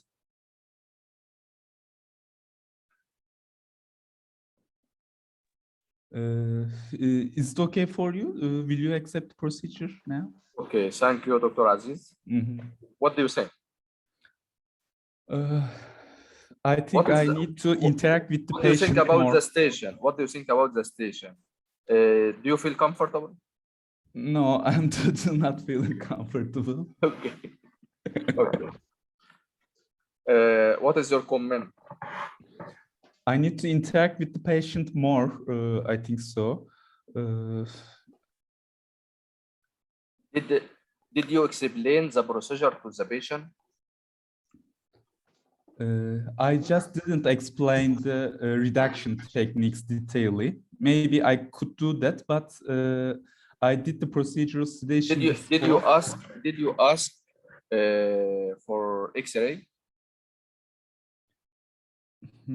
I just read that at the scenario, I think there was X-ray, so I didn't ask again. Yeah, you have to ask about the X-ray. Okay. And you have to talk about the X-ray to show the patient the X-ray. Even it's not your task, but it's mandatory to give him clear idea, right? Your task to do the procedure, and to do the procedure, it means you have to explain how to take consent. Number one, to explain to the patient about the indication, right? Contraindication, complication, and how to avoid this complication and the alternatives. You have to give the patient alternatives. It means if you refuse, you have to tell him like that. If you refuse, so we have two options. Number one, we will go for general anesthesia. Clear, Dr. Aziz? And the number two, if you refuse both, we cannot reduce your shoulder. It will be painful. If we will do this procedure without sedation, it will be very painful. You cannot afford. Okay, so you have to give alternatives to the patient. Okay, after that, you have to explain to him who is the one will do the procedure. We will be 3 staff, one for to do reduction for your shoulder, one nurse to give medicines, and me, I will do the sedation. Okay. Also, you have to talk about examination. I will take some data from you and I will do some examination for you before the procedure and after the procedure. You will be in resuscitation room. After the procedure, you will be in recovery room. After the procedure, I will give you advice. You will be under monitoring. Okay. So here, everything before the procedure, not after the procedure. Did you get my point, Dr. Aziz? Yeah, Doctor.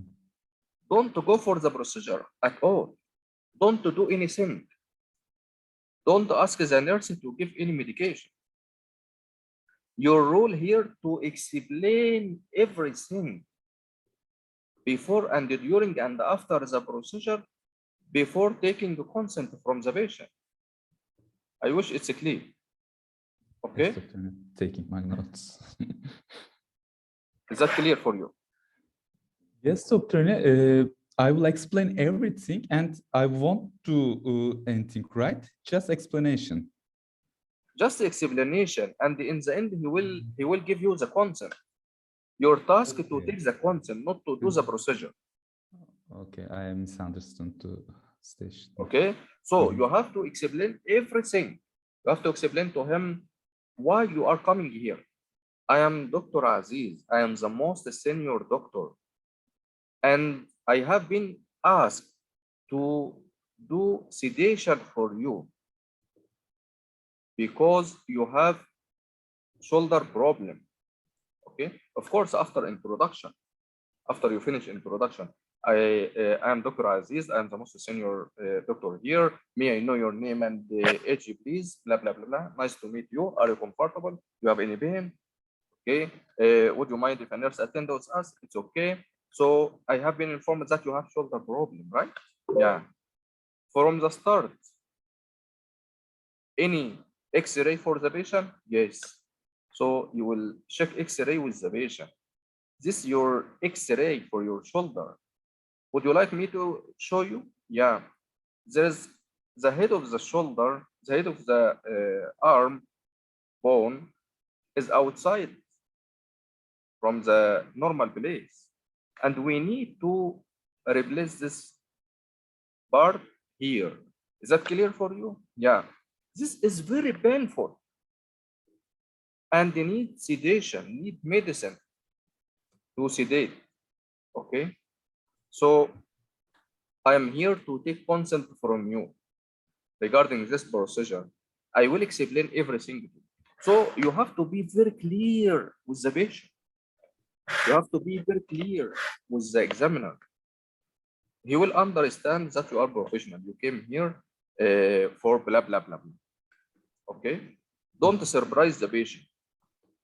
You have to be clear from the start. Okay, so here's the indication. What is the indication? It's very painful. We need to give you painkiller. Painkiller, it's not enough. I will give you painkiller through the pain, but it's not enough. So I need to do sedation for you. Okay. We have 4 types of sedation: mild, moderate, severe, and general anesthesia. Clear, Dr. Aziz? Yes, Dr. Yeah. So we will use for you conscious sedation. You will be conscious. This sedation, it will decrease your awareness, but your airway will be normal. Your breathing will be normal. Your heart will continue beat on its own. Is that clear for you? Yeah. So after that, you will go for contraindication. Contraindication. So we have contraindication if you have any problem. Let me ask some question. Do you have any allergy? Do you have past medical disease? Surgery? Okay. After that, last eat and drink. After that, tell him, I need to examine your airway, which is called lemon assessment. Okay. So you can ask him, I will examine your mouth, your airway, and also your tongue. Okay. So just ask him, can you protrude your tongue? So the examiner will understand you are doing lemon assessment. Okay. And also you will continue for complication. Complication here, show him we have complication regarding the reduction, like fracture or failed procedure, and also complication for the sedation. It can be deep sedation and maybe you will lose your consciousness, but we will give you appropriate and adequate dose. Okay. So after that, how to avoid the complication? Also give him idea about local anesthetic toxicity. Okay. Sometimes there is signs of toxicity of the medication, but we are expert and will train to avoid that. We will keep you in monitor the area. We will connect your chest to heart monitor. We will observe you. We'll check your vital signs before and after the procedure. Okay. And after that, we will insert 2 IV access in your arms in case we will give you fluids and also any medicine required. So after that, tell him we will put you in oxygen, some oxygen, and we will give you medicine for sedation. This medicine, you give him the name. We have 2 types of medicine. One is called midazolam and one is called fentanyl. So this medicine, it will sedate you, decrease the awareness.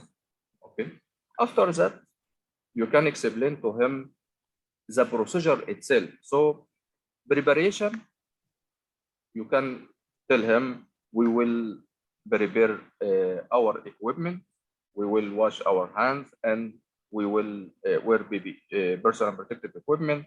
After that, the procedure for you, 3 staff, me for sedation, 1 nurse to insert IV access and give medicines, and 1 doctor for orthopedic. He will do the reduction for you. Okay. Every time ask him, is that clear for you? So after that, we are inside the procedure. How to explain to him the procedure? Do the reduction, it's less than 20 seconds. If you will talk about the reduction of the arm, less than 20 seconds. On the, what is the abnormality here, guys? Left or right? Left. So you will do the procedure on the right. So here you have to explain to the patient how to do the reduction also. So I will show you how to do the reduction. So you will hold the right arm, okay, and show him how to do the procedure. How to do that, Dr. Aziz? The reduction on the right arm. So you want me to say to do technique? The technique only. Maybe Coher methods. I can use the Coher method. Traction and external rotation. Okay, so you can tell him it will be external rotation. So you will show him do blah blah blah and then blah blah blah. Is that clear for you? He will say yes. Until now, don't take concept. Okay. So after that, you will explain to him post procedure. Okay. We have alternatives. If you refuse, we can go for general anesthesia. But general anesthesia, you will be unconscious, and 1 tube, it will be inside your airway. Okay. Is that clear for you, Dr. Aziz? Yes, Doctor. Yeah. If you refuse, we have another alternative. So we will do general anesthesia. Blah blah blah blah. Okay. It will be in OR, not here. Okay. And here, if you accept, and we will do the procedure. After the procedure, before and during and after the procedure, 3 times. Inform the patient like that. Before and during and after the procedure, we will observe you, close observation. And after the procedure, we will check If your arm is working again, we will do X-ray again, and we will check, we'll do examination for your nerves and vessels. After that, we will keep you in recovery room, and we will give you advice. This advice, it will be not drive for 24 hours, not signing any paper for 24 hours, and you will be accompanied by third party. Okay, is that clear for you? Yeah, clear. Do you have any further question? No, you have to ask about further question before taking consent. Okay, is that okay? I finished everything, Dr. Aziz. Is that okay for you to do the procedure? Yes. Can you sign here? Yeah. Clear, Dr. Aziz? Yes, yes, Dr. Just one question. Should there be an anesthetist for the airway, or I am responsible from the airway? You are responsible here. You can say one doctor will be for sedation, one doctor for reduction, and one nurse for the IV access and medication. So one doctor for sedation, you have to verbalize, I'm competent in sedation and in airway management. Clear? Thank you, Doctor. Yeah, you have to show the examiner, I am competent in sedation and in airway management. That's why you did already the ample and lemon assessment. Okay. Yeah. Okay. Who is happy to do this station again? Dr. Hani, can I do this one? Okay. I can do also. I can Me do too. also. Me too. Okay. Anyone new? Anyone did not do before? Bratic, me. Okay, Dr. Inas. Yes. I will be a patient. Okay. I will not show the X-ray until you ask me. Okay. And the case was okay. Let me to reach this. Yeah, this one not teaching. The task here, talk to the patient, and your rule to do the procedure, talk to the patient and take consent for the procedure. Okay. Yeah. You don't from me any teaching. Okay. No teaching, hello. no. Okay. Hello, great all. I am Dr. Inas, emergency physician. Sorry, can I know your name and age, please? Yeah, I am Fathi. I am 30 years. Nice to meet you, Mr. Fathi. I have been informed you have a problem in your shoulder. I'm right? Yeah. Can you tell me exactly what happened? Yeah, I was playing football and I fell on my left shoulder, and I'm okay. I don't have other injuries. Nice that. I'm sorry for what happened to you. I am here to inform that they want to do, your shoulder is not in correct place. You understand that? Oh, yeah. Because of this trauma, the joint of your shoulder is just be displaced from his normal side. And the doctors here, they willing to reduce this abnormality, like they want just to reduce this shoulder to become fixed in normal place. You understand what I'm saying to you? Okay. And that one, it will not be easy for you. That is why I'm here. I'm here just to give you some medication for make this procedure is easy to you, because it will be very painful. Okay. You are with me? You are okay. Let me to describe what we'll give. We'll fix some IV line for you, and after we will assess you well, and we'll ask you some question.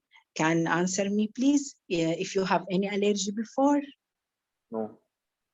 When last time you ate or drank? It was 4 hours. Okay, nice. And you have any past medical history before? No. Okay, nice. And you told me just your shoulder problem. I will tell you, we will fix some IV line for you and we'll give you some medication. This medication, it can be, there is some problem, complication like decrease in your blood pressure, in your respiration. And I will tell you, we are experienced of that and we can manage that properly. That is why don't afraid. But we need to give you this medication because you cannot tolerate the procedure they want to going to do for you. If that will be okay with you? Okay. Okay, I will tell you something more about the procedure. Like I told you, your shoulder is not in the normal place, and we will do like this. I will tell you just in right. In other hand, the doctor will tract like this your arm, and we'll do some external rotation. Then we'll do fastly, rapidly adduction and internal rotation. That is okay with you? And your now the X-ray. Yeah, just can show me. Sorry, just can show me the X-ray. And watch this side exactly, right or left? Left. Left side. Okay, I'm sorry for that. Like I told you, your shoulder, according I informed, it's not in the place. You can see this X-ray with me. We need to retain this bone to this place. This is the correct place for him, not here. That's what we'll going to do for you. And it will be a little bit painful because we are moving some bone in your body and we'll give you medication for that. That will be okay? You are agree to give you this medication? Okay, I will tell you. This medication when we'll give you, I will be taking care of you and we will check your blood pressure, we'll check your oxygen, and we will let you after this procedure for us for a while till we are retaining you at the level of consciousness and we make sure you are okay. And after the procedure, we will discharging you with safety net. If you are you living with your family or somebody with you, adult I mean, can take care of you at least for today.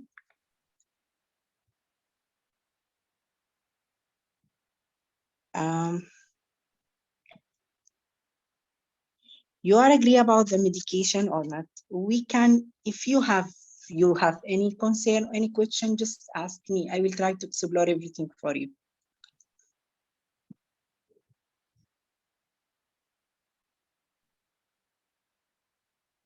I don't know, silent because some problem or silent because no connection.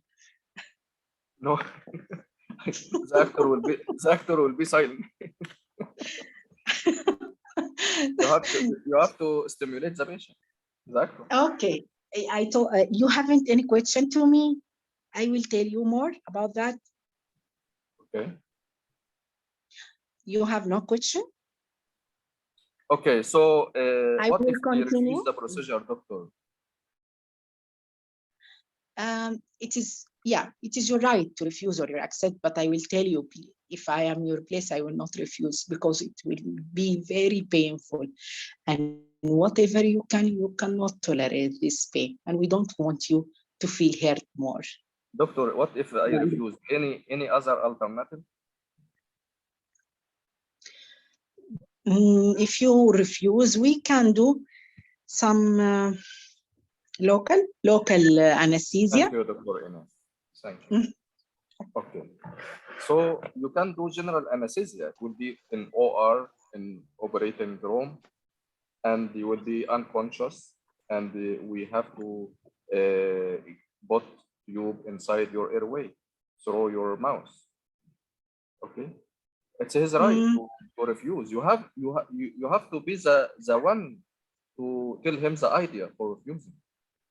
Any patient giving the consent, you have to tell him alternatives.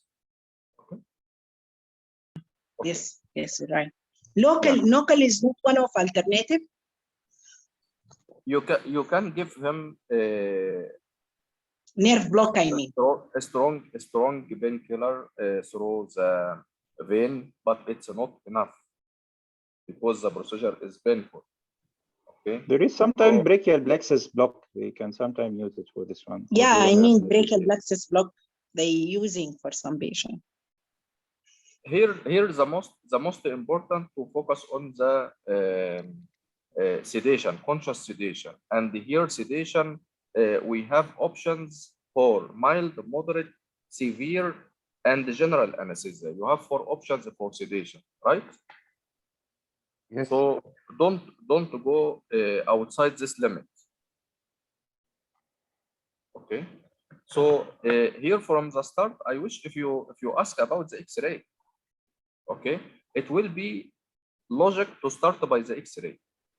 Yes, yes, all right. It will be logic to start. So I have been informed that you have shoulder problem, and I'm sorry to tell you the X-ray showing dislocation of your bone. It's not in normal place. So here you have to comment on indication, contraindication, complication, how to avoid complication, and also examination. And after the during the procedure, what you will do, and how many staff and the equipment needed, the medication needed. You did not mention the medication, and also after the procedure, what you will do. What is the disposition of this patient? He will be in recovery room, and what you will do for him, and what advice for him. After that, you can take consent. No need to take consent from the start. Okay, thank you, Dr. Ines. Well done. But Dr. Ahmed Al-Amin. Yes, Dr. Hani. Are you happy to do this session again? Yes, yes, no problem. Okay, so you have 6 minutes.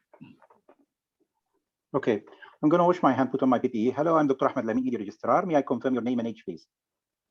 Yeah, I am Fathi. I'm 30 years. Nice to meet you, Mr. Fathi. Today I have been informed that you have an injury to your shoulder. Is this correct? Yeah.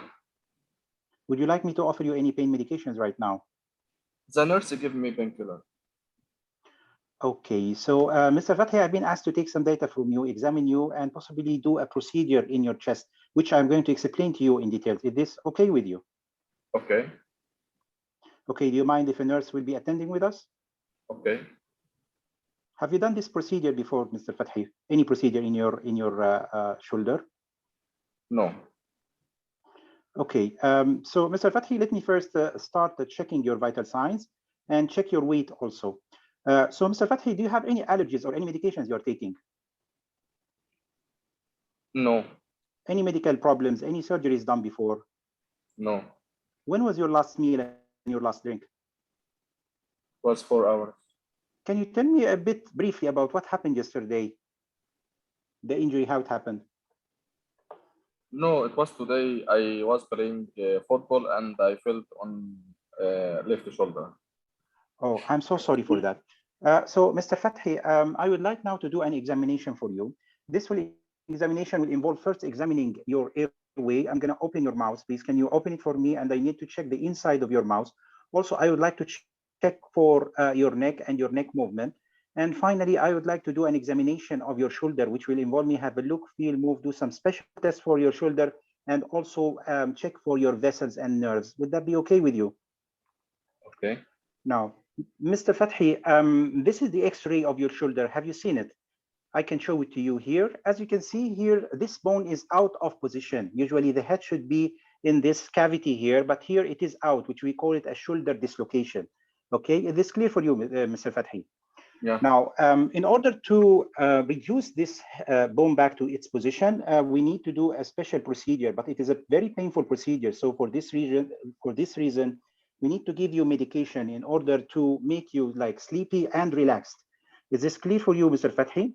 During this medication, you will be still able to maintain your airway. You will still be able to breathe on your own. However, there are some contraindications for this. For example, if you are in coma, or for example, if you are unstable, or if you're having any problem with your airway, or if you are not fasting, okay? These are some of the contraindications for that. Is this clear for you? Now, Okay. some complication can happen because of this procedure, which would be like you can go into a deeper level of sedation and you'll be more sleepy. You will not be able to maintain your airway. Okay, your blood pressure can go very low. Sometimes the procedure can fail. And so for this reason, we have some precautions to be taken. We will need to keep you in a monitored area. We will need to have intravenous lines attached to you. We will need a 3-person to be looking after you. One of them is a doctor monitoring your airway. Another doctor, which would be me, I will be monitor for the giving you the medication and monitoring you. And the third will be an orthopedic doctor who he will be handling the reduction for your shoulder. Okay. Now we are going to, as you are in the monitored area, we are going to calculate for you. First, is this clear for you? Are you following me? Now we are going to calculate the actual dose for the medication. We give usually a medicine called the midazolam, 0.1 milligram per kg, and we give fentanyl 1 microgram per kg.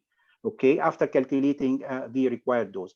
Okay, then after we do this, we are going to do the orthopedic doctor will do this procedure. Let me show you on the other side. Actually, the doctor will go to do traction of your elbow, external rotation, move your arm out like this, and then he will push your arm inside, which we call it adduction, and then he will do rotate your arm again, which is called an internal rotation. Is this clear for you? After that, Mr. Fathi, we are going to check your circulation again, check the position of the shoulder. We'll do X-ray for you, and we will keep you in the observation room until you regain full consciousness. There is no nausea or vomiting. You are not feeling any pain, and your consciousness level and vital signs are to normal. Is this clear for you, Mr. Fathi? After that, we are going to discharge you on some instruction that you will be taking care in the coming days. Okay, and in the first 24 hours, you are not allowed to sign any documents and you are not allowed to drive. Someone has to take you home. Is this clear for you, Mr. Fathi? Okay. Okay. Now, Mr. Fathi, are you happy to do this procedure? Are you willing to sign the consent for that? Or you have any further questions for me? Yeah, I have further question, Doctor. Yes. Regarding Please the go ahead. regarding the driving, regarding the signing the papers. Yes, you will not be able to do that within the first 24 hours after discharge because you might not be 100% alert. You will be conscious, but still you might not be 100% alert. So it's better to avoid that. Is this clear for you? Okay. Any further questions for me, Mr. Fathi? Okay, so regarding the driving, the same? The same for the driving. Someone has to take you from here and you shouldn't be driving for the next 24 what if hours. I refuse this procedure? Well, if you refuse this procedure, then we have an alternative that it can be done under general anesthesia. And in this case, it will be in the operation theater. There will be a tube into your airway and you will be connected to a machine to help you to breathe. And you will take medication that will make you completely sleeping and not feeling pain or anything around you. Is this clear for you? Thank you, Dr. Ahmed. Thank you, Dr. Thank you very much. Okay, thank you so much. I appreciate. Amazing. I have only one comment. Here from the start, you were not clear. So you are here for what? What is your for task? sedation and right? This is the task. Yeah, your voice was distorted. Yes, Dr. Hani, explanation about the sedation and the shoulder reduction technique. Consent, right? Yes, the consent, yes. Yeah, you have to inform the patient like that. I have been asked to take consent from you regarding procedure, which is called the sedation. Let me explain to you more. Okay, so I am Dr. Ahmed Al-Amin. I am the most senior here, and I have been asked to do a procedure for you. It's called conscious sedation, and I will explain everything. Okay, after confirming his ID, after comfortability, after everything. Okay, so this procedure will involve me take some data from you, do some examination, okay, and also explain everything. Here, you mentioned about ample history and airway assessment, lemon assessment before the contraindication. Is it logic before the contraindication or after the contraindication?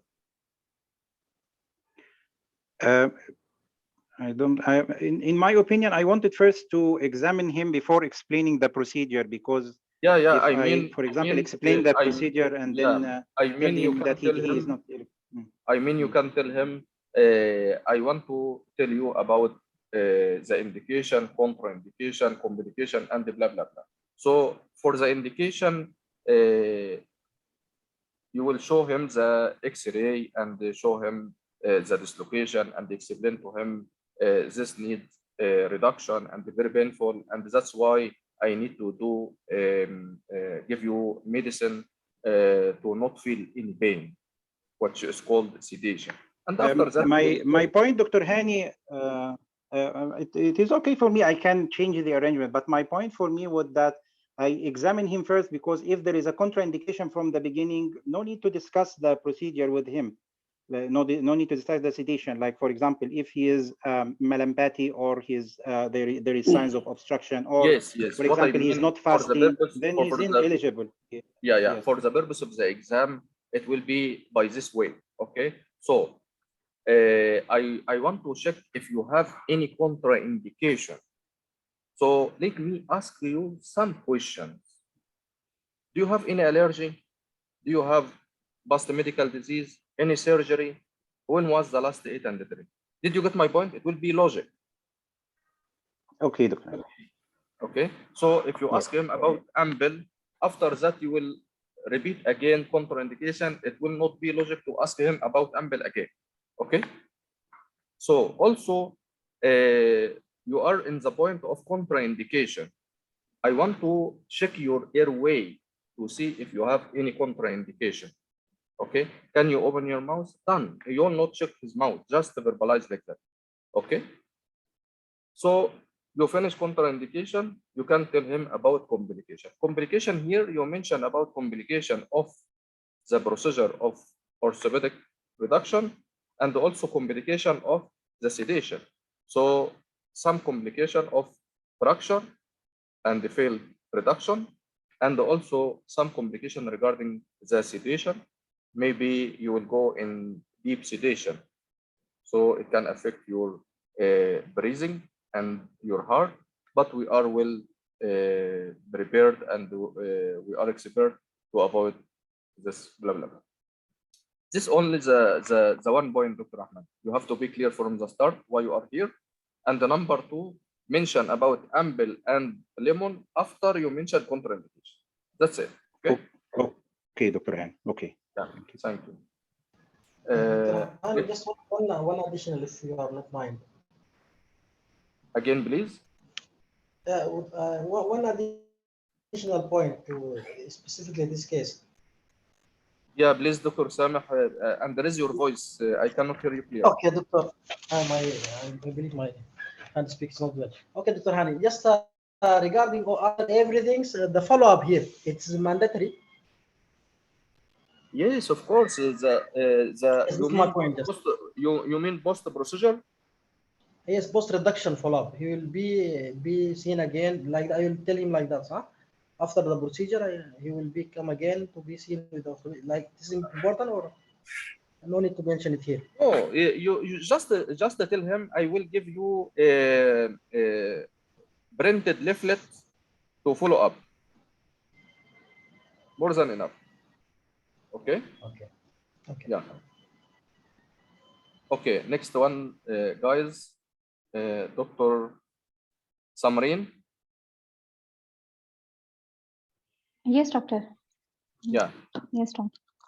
Yeah. The next station.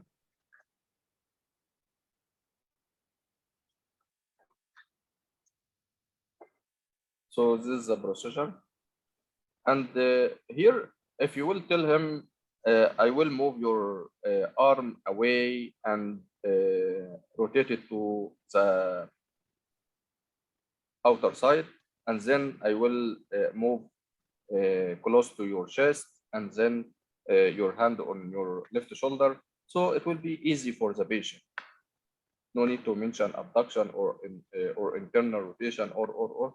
because you are talking in sedation, not teaching for junior doctor.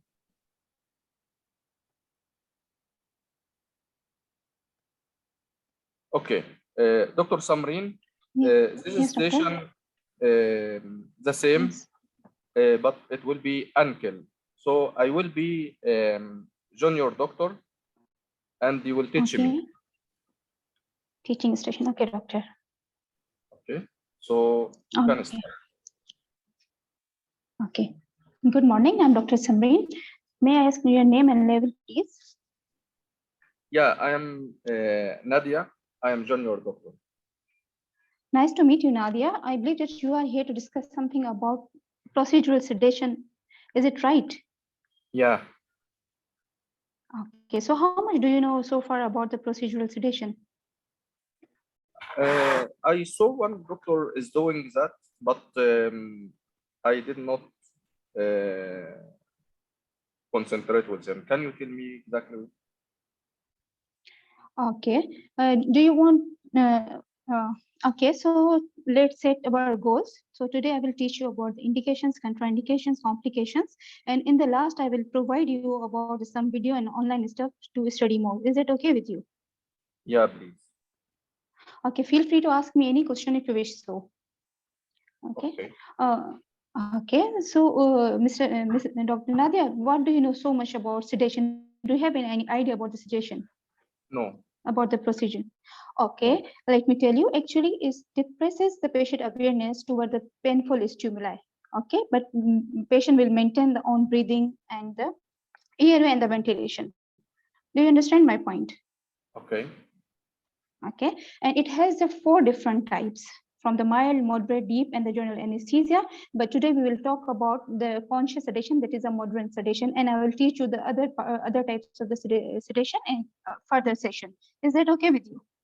Okay. Okay, so like all procedures, this procedure also has some indications, like to be performed for all painful short procedures, like can be performed while we are pacing the patient, we are cardioversion the patient, doing incision drainage, and like in this case for fracture detections. And it has also some contraindication, the absolute if patient refusal. This is the most important contraindication. Apart from that, if a patient need any procedure which should be done in the OR, and patient is activity hemodynamically unstable, or like we are doing the procedure with a patient head injury or in the oral cavity. Do you understand so far about it? Yeah. Okay, and it also have some complications. Do you have any idea about the complications? No. Okay, so the complications can be related to over procedural sedation and can be from the procedure itself we are going to talk about. Let's suppose we are reducing the fracture, so the complication can be arises from the dislocation of the bone. Because of dislocation, it can cause the fractures, and because of the procedural sedation, we can go towards the undesirable deep sedations, allergic to our medications and the drugs. Do you understand about it? Yeah. Okay, and but we can avoid these complications easily if we perform our maneuvers carefully and calculate the dose and monitor the patient properly. So these complications can be easily avoided. Do you understand it? Yeah. Okay. So Nadia, do you have idea what are the preparations comprises of this procedure? What we have to do before this procedure? Okay. Okay, let me explain you furthermore. Like here, our preparation comprises of 3 main elements. We have to check our the patient, we have to check our medication, and we have to take care about where we have to perform the procedures. These all 3 categories must be met before we start our procedural sedations. Like our patient must be, we have to go and take the history from the patients, assess his airway, about about the Lehman and the Empel history. Any idea about Lehman and Empel history? Yeah, I know. Okay, great. Excellent about it. After assessing the patients, we have to be sure that we have to move the patient to the resuscitation room, and that comprises of all the resuscitative facilities available in case a patient develop any complications, and we have all the medications and staffing to deal with all the complications. Do you understand about it? Yeah. Okay. So after that, we move towards our medications. It has different medications, okay? Like for example, midazolam, ketamine, fentanyl, propofol, and so on. But I will teach you the doses in our next session. Is it okay with you? Okay. Okay. Do you have any questions so far?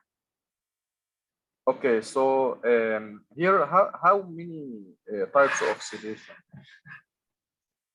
There are 4 different types of sedation: mild, moderate, deep, and GA. And so far, we have talked about the moderate sedation. Okay, so which type of sedation we should use in this patient? This is moderate conscious sedation, in which the patient will just not feel the pain, but he will be able to maintain his airway and the circulation. And in case he might, if we go with deep in a sedation, we will be able to assist him. Like I will teach you how we'll assist him in a further lecture, like with Ambu Beg, and give him support. Okay, so if the patient refused, what will I do? If the patient refuses about the conscious sedation, we have to offer him and tell him that we have the further option of the general anesthesia that we have to be carried out in the operation room, and it will comprise of further this LMA or the ATG to put in the Okay, so after trachea. the procedure, where will I put the patient?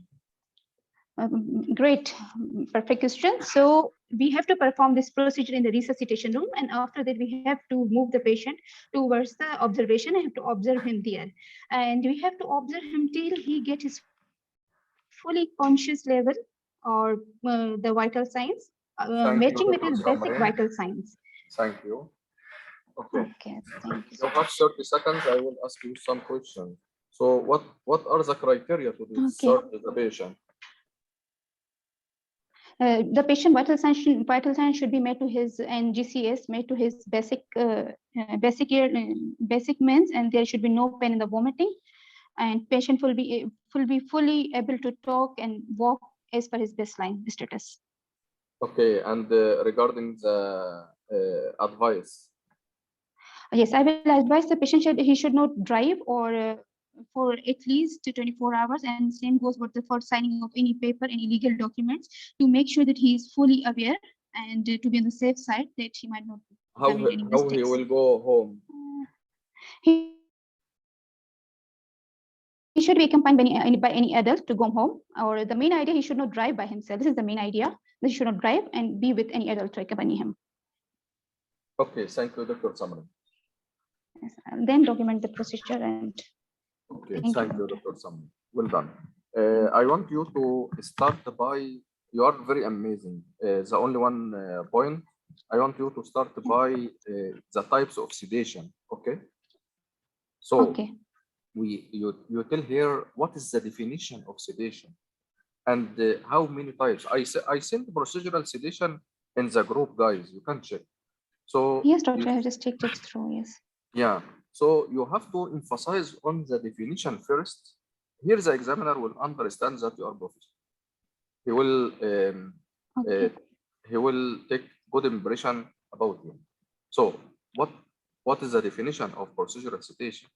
Okay, so medicine to decrease the awareness of sedation. Okay. We have 4 types: mild, moderate, and deep, and general anesthesia. So after that, tell her or tell the patient which type. You have to start by that. Okay? And here you go for indication, contraindication as the general approach. So inform the junior doctor.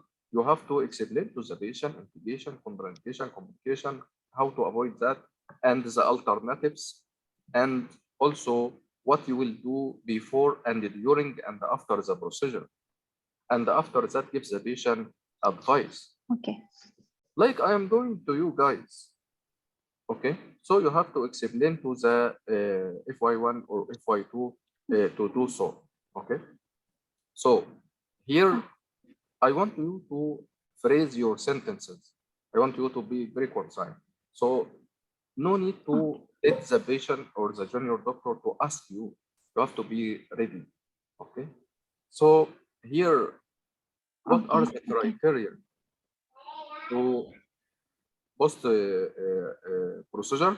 So concise that.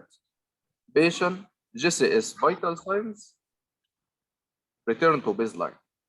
No nausea or vomiting or pain. Okay. And the breathing is okay. So prepare yourself, write everything in paper and memorize what you will say. Okay? You have to be ready for it. Yeah. Anyway, well done, Dr. Samri. Amazing. Dr. Ines. And Dr. Samrin, you did not talk about the procedure itself. You have to give like 20 seconds to comment on the X-ray and comment on the technique, how to reduce. Okay, only 20 seconds maximum. So here until dislocation, you can see here it's the alignment of tibia and talus. It's not the same. Okay. So you have to do longitudinal traction, more than enough if you will mention. Oh, okay. So here longitudinal traction. If you will mention longitudinal traction, more than enough. Okay. Okay, just mention it. Yeah. Dr. Inas? Yes. Okay. So this station, you have 6 minutes. Okay. Like this teaching or? Yeah, teaching demonstration. Mannequin. Okay. You can start. Okay. Hello, I am Dr. Inas. I'm an emergency physician.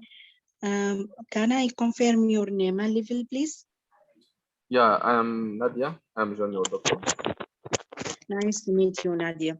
I have believed to something to discuss with me today. Yeah, doctor. I have one patient with joint effusion in the knee, right knee. And I have one mannequin here. I want to learn how to do that.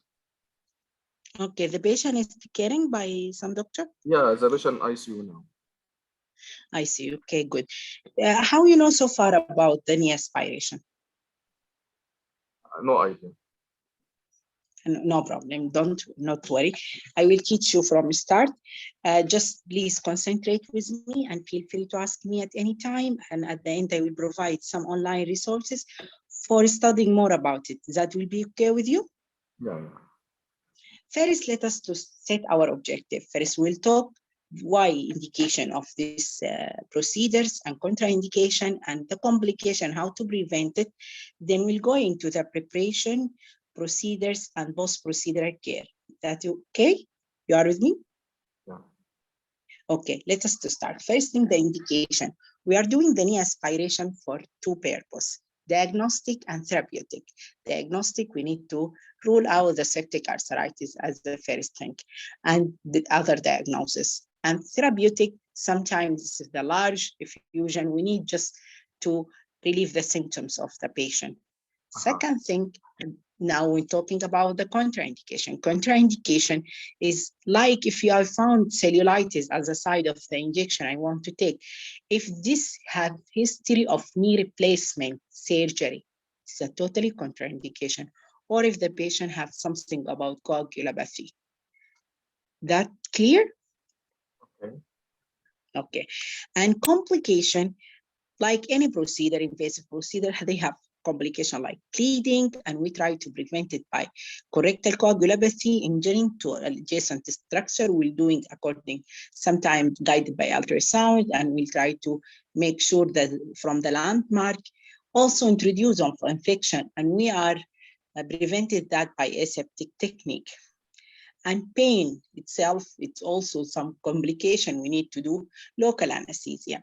And then we'll going to preparation.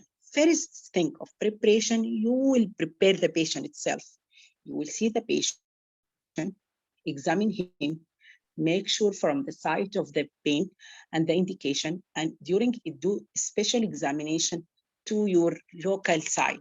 like make sure from the infusion itself, there is some special test like a sweep test and patellar tapping for the knee fusion. You know about it? Okay.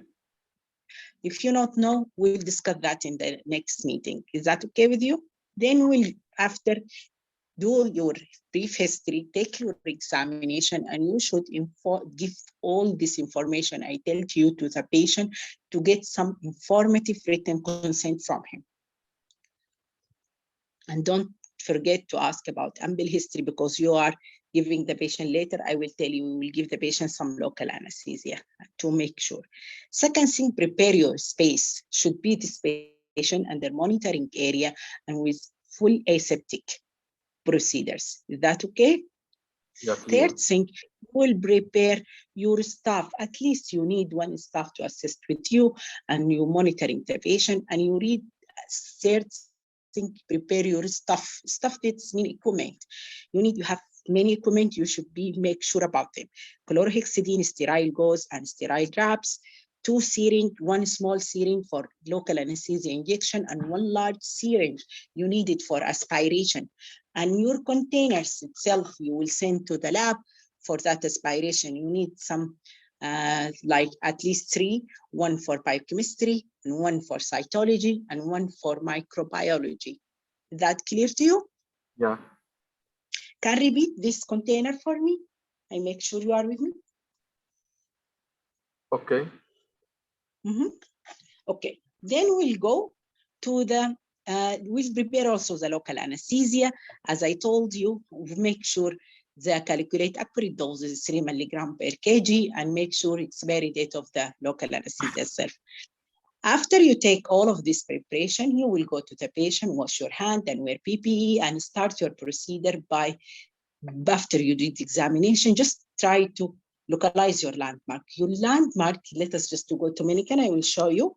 Yeah, your landmark is patellar. Behind you, there is 2 approach, but we'll go into the lateral approach. You will go like 2 centimeter lateral to lateral border of the patella, and you will first clean, then you will insert local anesthesia, skin and subcutaneous. Then you will introduce your syringe, the large syringe, like I told you before. Just introduce it with direction backward and downward to the patella. That okay with you? You are with me till here, all right? Yeah. Okay.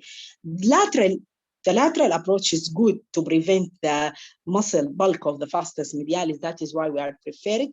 After you feel the gift, you will aspirate your fluid. Thank you, Dr. Ines.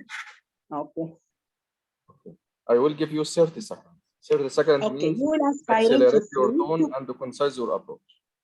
Okay, you will accelerate you'll take your fluid and you will send in the 3 container like I told you before, and make sure after that you will do the dressing and you will dispose your document correctly, and you will document your notes fully and ask the patient for any question and make comfortable of the patient and not have anything. That is the only thing you need from this procedure. And I forget just one thing to tell you, the knee should be in the extended position with mild flexion. Okay, thank you. Okay, thank you. Okay, very amazing, Dr. Ines. Okay, here the only one point, time management.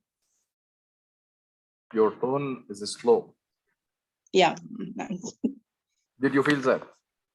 Yeah, I feel, but I want, because I want, like I'm teaching, I want to be with me. Yeah, but if I'm here, fast, you will not get something. here the problem time management. You are amazing. You are doing everything in organized approach. You are following the general approach of teaching. You are following all steps. You are following logic approach.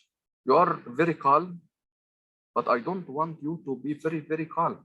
Okay, I want you to be calm. Not very calm, not very, very calm. Clear? Okay, clear. Yeah, I want you to be calm, not very calm or very, very calm. I want you to accelerate your tone, and also, please don't ask the actor many questions. Don't waste the time.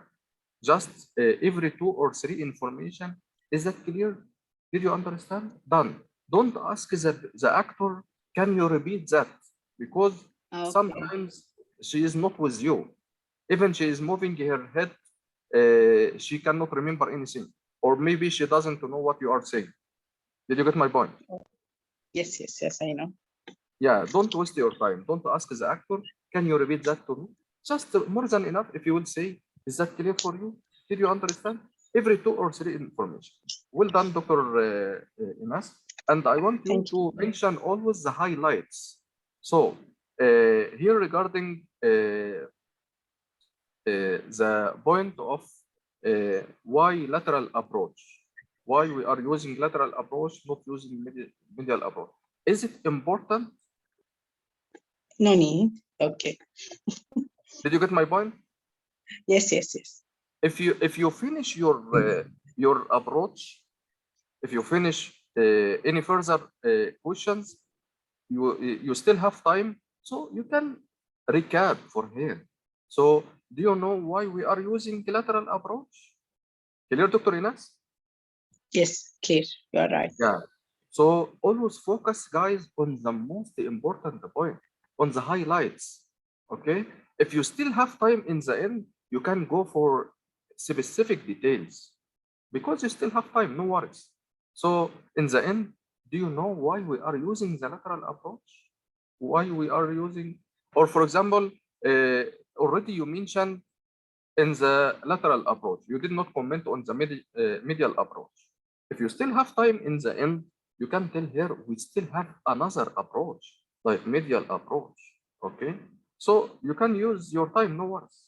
I wish it's clear for all. Okay, amazing. And the post procedure here regarding the procedure itself, I want you to be fast, guys. So first of all, the patient supine, knee extended, in flexion 20 degree. You can put under bed, under the knee, and after examination by examination for knee effusion, patellar tap and the sweep test, if large or small effusion, highlights, and using ultrasound guidance. So after that, cleaning, after that covered by drapes, expose only the landmarks. After that, you will do local infiltration, local anesthesia. First of all, superficial. Second, you can go for deep infiltration. So you will do local anesthesia 2 times. Number 1, superficial by small needle. Number 2, you will go deep by large needle. Okay, so you will do superficial and deep anesthesia. You can also use needle for injection for corticosteroid. You can use needle for aspiration. But these are superficial, sorry, these are specific details. No need to mention now. If you still have time in the end, you can verbalize that. Clear, Dr. Inas? So needle for aspiration, needle for injection for corticosteroid, or in the end, you can give here more details. Okay, so guys, always put priorities in each station. If you still have time, go for the second priority. You still have time, go for the third priority. This is how to catch the station. I wish it's clear for all. Okay, Dr. Inas, sorry, Dr. Raji. Dr. Raji? Yes, sir. Yeah, so we finished this one.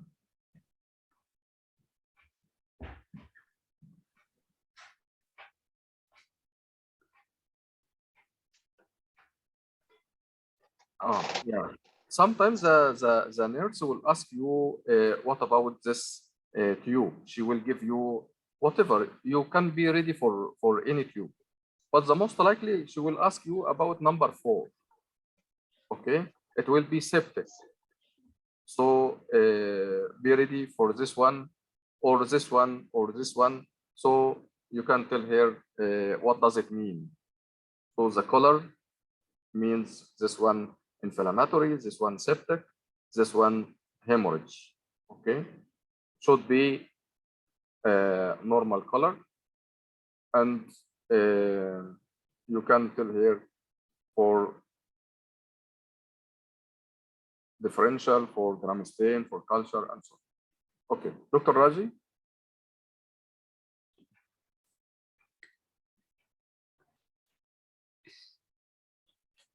You have 30 seconds. Okay. Okay, sir. So I will be junior doctor, and also one patient. Okay. Yeah, so you will talk with the junior doctor and with the patient, how to concise the approach and how to deal with both.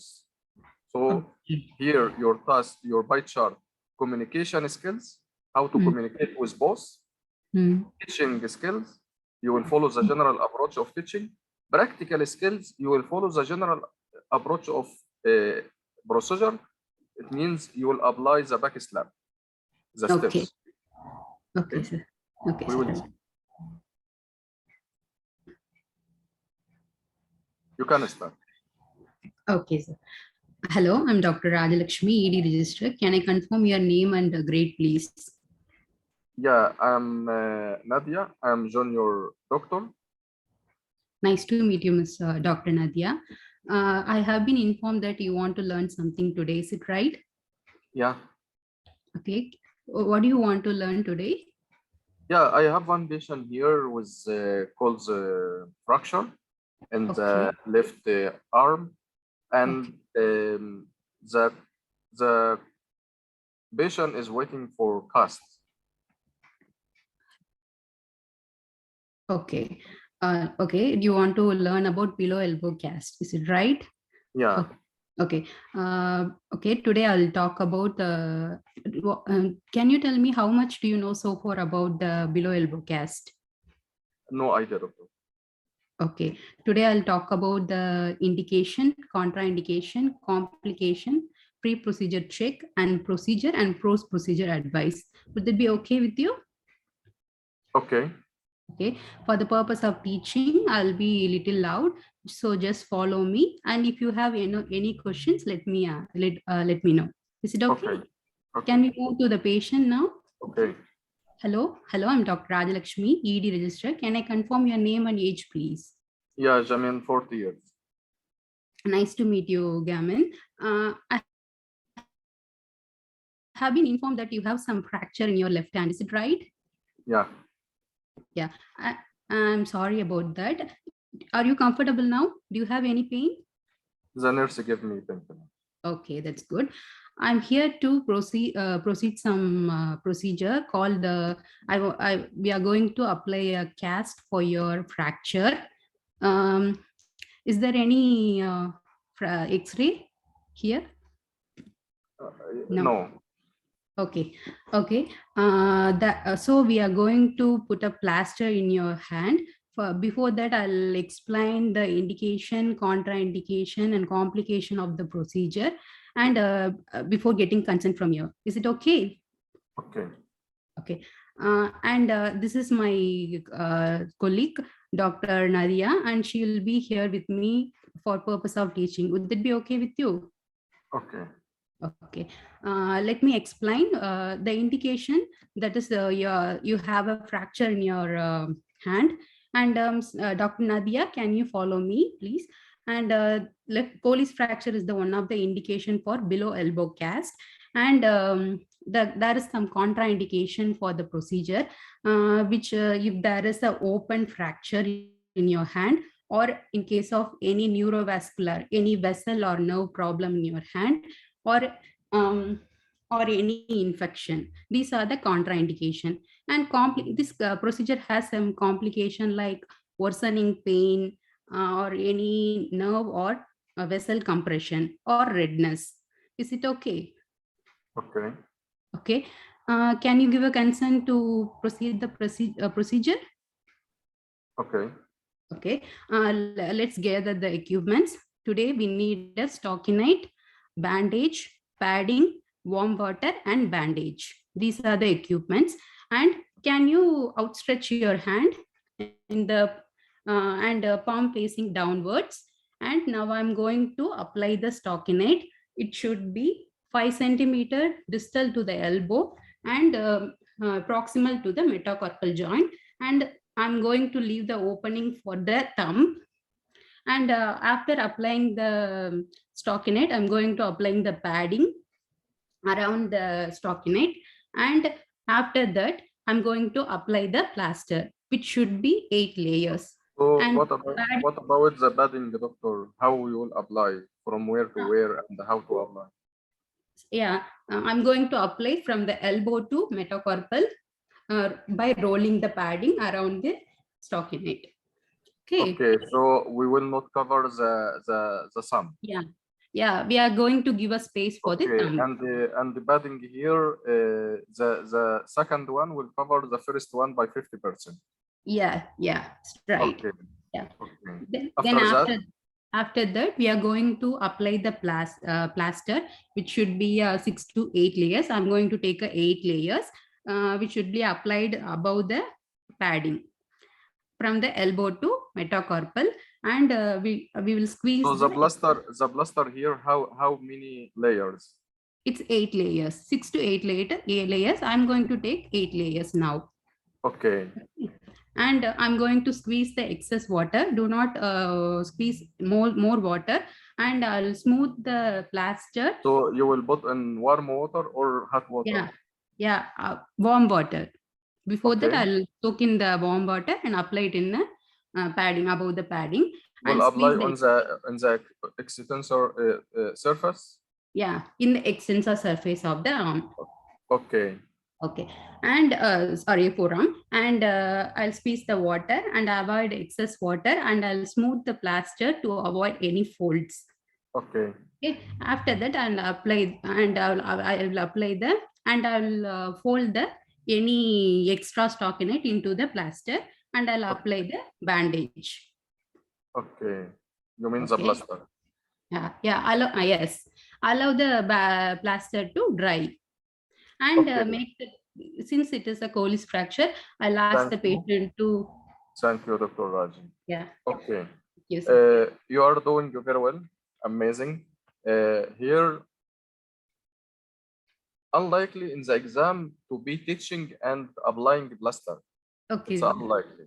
It will be only the nurse will support you, right? Okay. Yes, sir. Yeah. So they will save time for you. Don't worry. Okay. Back slab and the suturing, it will be the nurse just to support you. So how to do that? Give me only 10 seconds. How you will go for the station? You have nurse to support you, and you have patient to apply the back slab for him. How to deal with this situation? You have 10 seconds. I'll go to the. I'll just tell the general formula, right? Just I want to. You have 10 seconds now. One nurse inside. You knock the door. You have 10 seconds. One nurse inside to support you and the patient. How to deal with this situation? Okay. I'll go straight to the nurse, and I'll introduce and greet and I have been informed that you want to learn back slab today. Is it right? And is there any patient? She's not for teaching, doctor. She's here to support you. Whatever the station is, back slab or suturing. How to deal with this situation? You have 10 seconds. I'll directly go to the patient. The nurse first. Always go for the nurse first. Okay. So always your team first. Always respect your team. Okay. Clear? Logic? Yes, sir. Logic. Yeah. The nurse always with you every day. You will ignore her and go to the patient, or you will greet the nurse first? I'll greet the nurse first. Yeah. So whatever back slab or suturing. Good morning. I'm Dr. Raji. I'm the most senior here. May I know your name and grade? Nice to meet you. I have been informed that you have one patient, blah, blah, blah, blah. Can you prepare, blah, blah, blah, blah. Done. Okay. Clear? Yes, so, sir.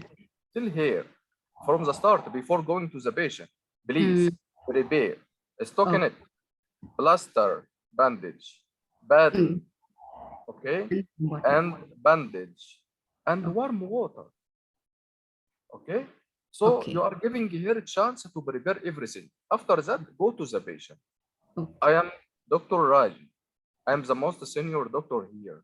May I know your name and age? I am blah blah blah blah. Nice to meet you. I am here for what? Your task. I have been asked to apply back slab on your on your arm to support the bone. Is that clear for you? Yeah. Okay. So from the start, I have been informed that you have fracture, or I have been informed that you have bone fracture in your left arm. Is that right? Yeah. I have been asked to apply back slab on your arm to support this bone. Is that clear for you? Yeah. So you mentioned the indication already. No need to talk about indication, right? Yes, sir. Yeah. I want to check if you have any contraindication. Okay. Do you have any allergy? So always amble after you go for the point of contraindication. I want to check if you have any contraindication. You have any allergy? No. Any past medical disease? Any surgery before? Okay. Is that clear for you, Dr. Raji? Yes, sir. Clear. Yeah. Okay. It has some complication, like it can do a compression in your arm. It can do some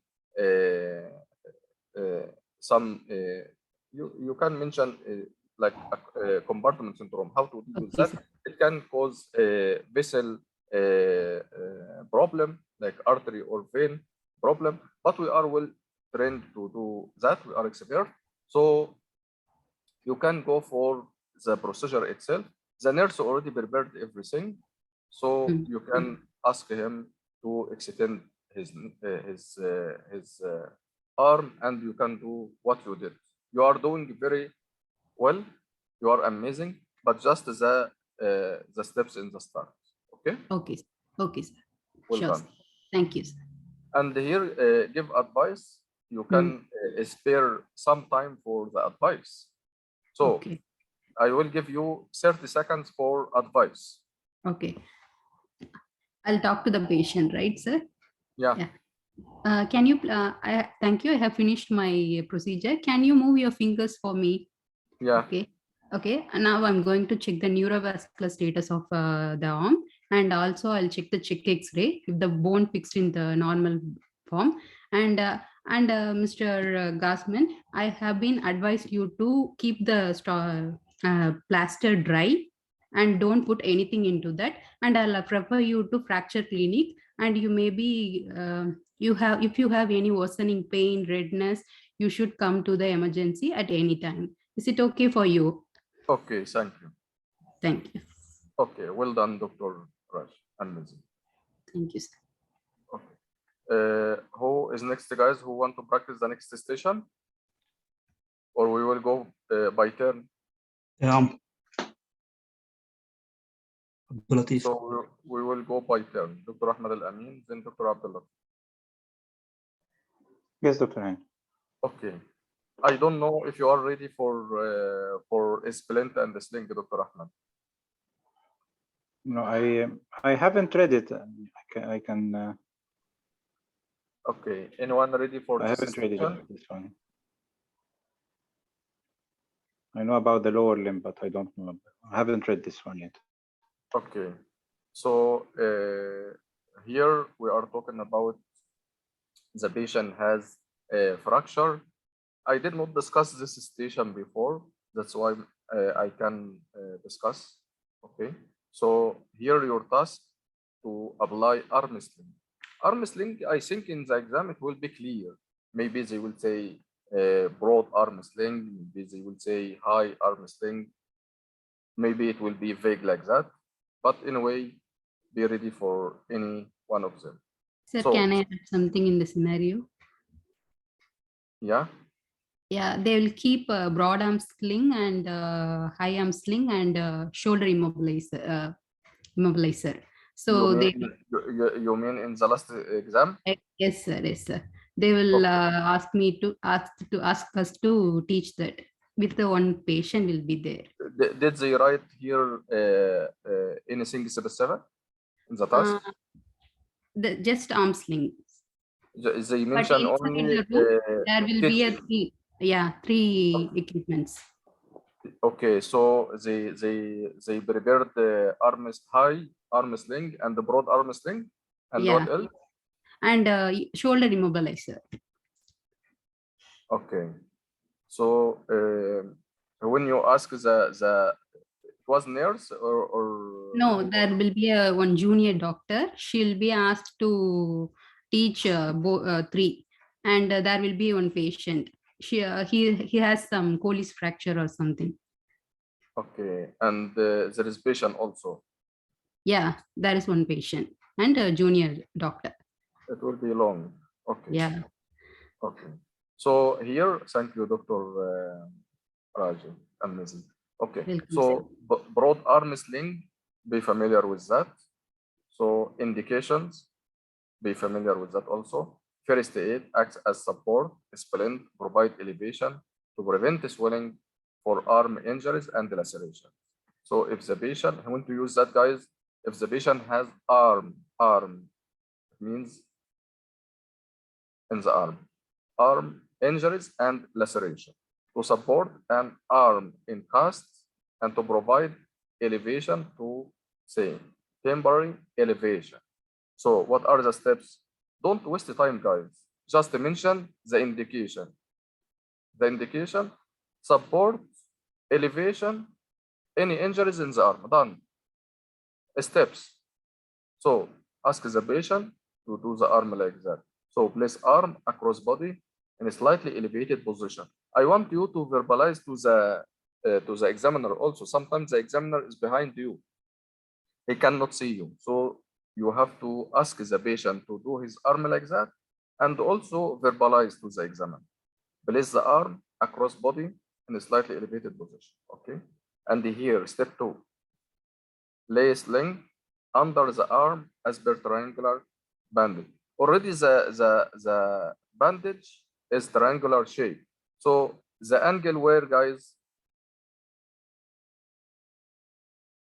Under the affected elbow. Elbow. Yeah. Always be concise, guys. Don't make things difficult for yourself. So what is the angle? At the elbow. Under or above? Under the elbow. So you can ask the nurse like that. You can put the bandage or the triangular bandage. You can put the angle under the elbow. The affected arm or the normal arm? Affected arm. Affected arm, for sure. Okay. So I think it's easy now. If you want to put what is this? If you want to put sorry. If you want to put the triangular bandage first, it will be logic. I prefer that. Okay. Number 3, you will bring over the arm and around the neck. Okay. So you will hold the lower border or the upper border, guys? Lower border. Lower border. You will bring where? To the affected shoulder. Over the arm. Over the arm and around the neck. Okay. Will be clear now. After that, you can tie from behind the neck. Done. Very easy. Okay. And you can get high mark in this stage. Okay. So just to mention the indication can support the arm in any injuries in the arm for elevation. So first, I wish if you start by the triangular. So start by triangular bandage. And after that, put the arm crossing to the left shoulder. After that, you can hold the lower border, put on the affected shoulder. Okay. So you can, after that, tie behind the neck. Okay. So this one done. We will go for high arm sling. High arm sling, what is the difference here, guys? What about the hand? High, right? Yes, on the shoulder. On the shoulder. This time, the first one, it was down, but the other one, you will put the hand on the shoulder. Okay. So here, what is the indication? High elevation. You have to emphasize on high elevation, severely swollen extremities, and active bleeding. So also it's a temporary high elevation. Both of them temporary. Okay. So patient requires strict elevation for short period, infection to hand, arm, wounds that are at risk of further bleeding. So the first step, you will place arm with fingertips touching opposite shoulder. Number 2, lay the sling over the arm. This one over or under the arm? Over the arm. Over the arm. So high arm, it will be over the arm. The last one, it was Under the arm. under the arm. Okay. So the difference between them, this one above the arm. Okay. After that, here, the lower border or the upper border? Lower border. Lower border. It will be above or below? Below. Below. The opposite. Okay. So here, if you start by above, you will put the lower border below. Clear? Okay. The other one, yeah. The other one, we started by under and the lower border above, the opposite. Clear, guys? Yes. Okay. So here, after that, tie. So both of them, you will tie. So first of all, the position of the arm, after that, above the arm, after that, the lower border below the arm, after that, tie. Very easy. Okay. So what about? Dr. Hani, just a question. Is it triangular in shape or it is a square shape? It is triangular? No, triangular. What if you find the square? Shape. What if you find the square? Make it triangular. Okay. Clear? Yeah. If they give you a square, so approximate two angles together, it will be triangular, right? Yes. Okay. You can try at home. So you can take the one, sorry, for your wife, okay? And you can do as triangular, okay? And you can apply on your son or your even wife, no worries, okay? It will be easy. It's a very easy station. Okay, who want to do, guys? I can try, Dr. Hani. I will do. I want someone new, Dr. Abdullah Malik. Can do. Okay, I will do so. Okay, Dr. Abdullah.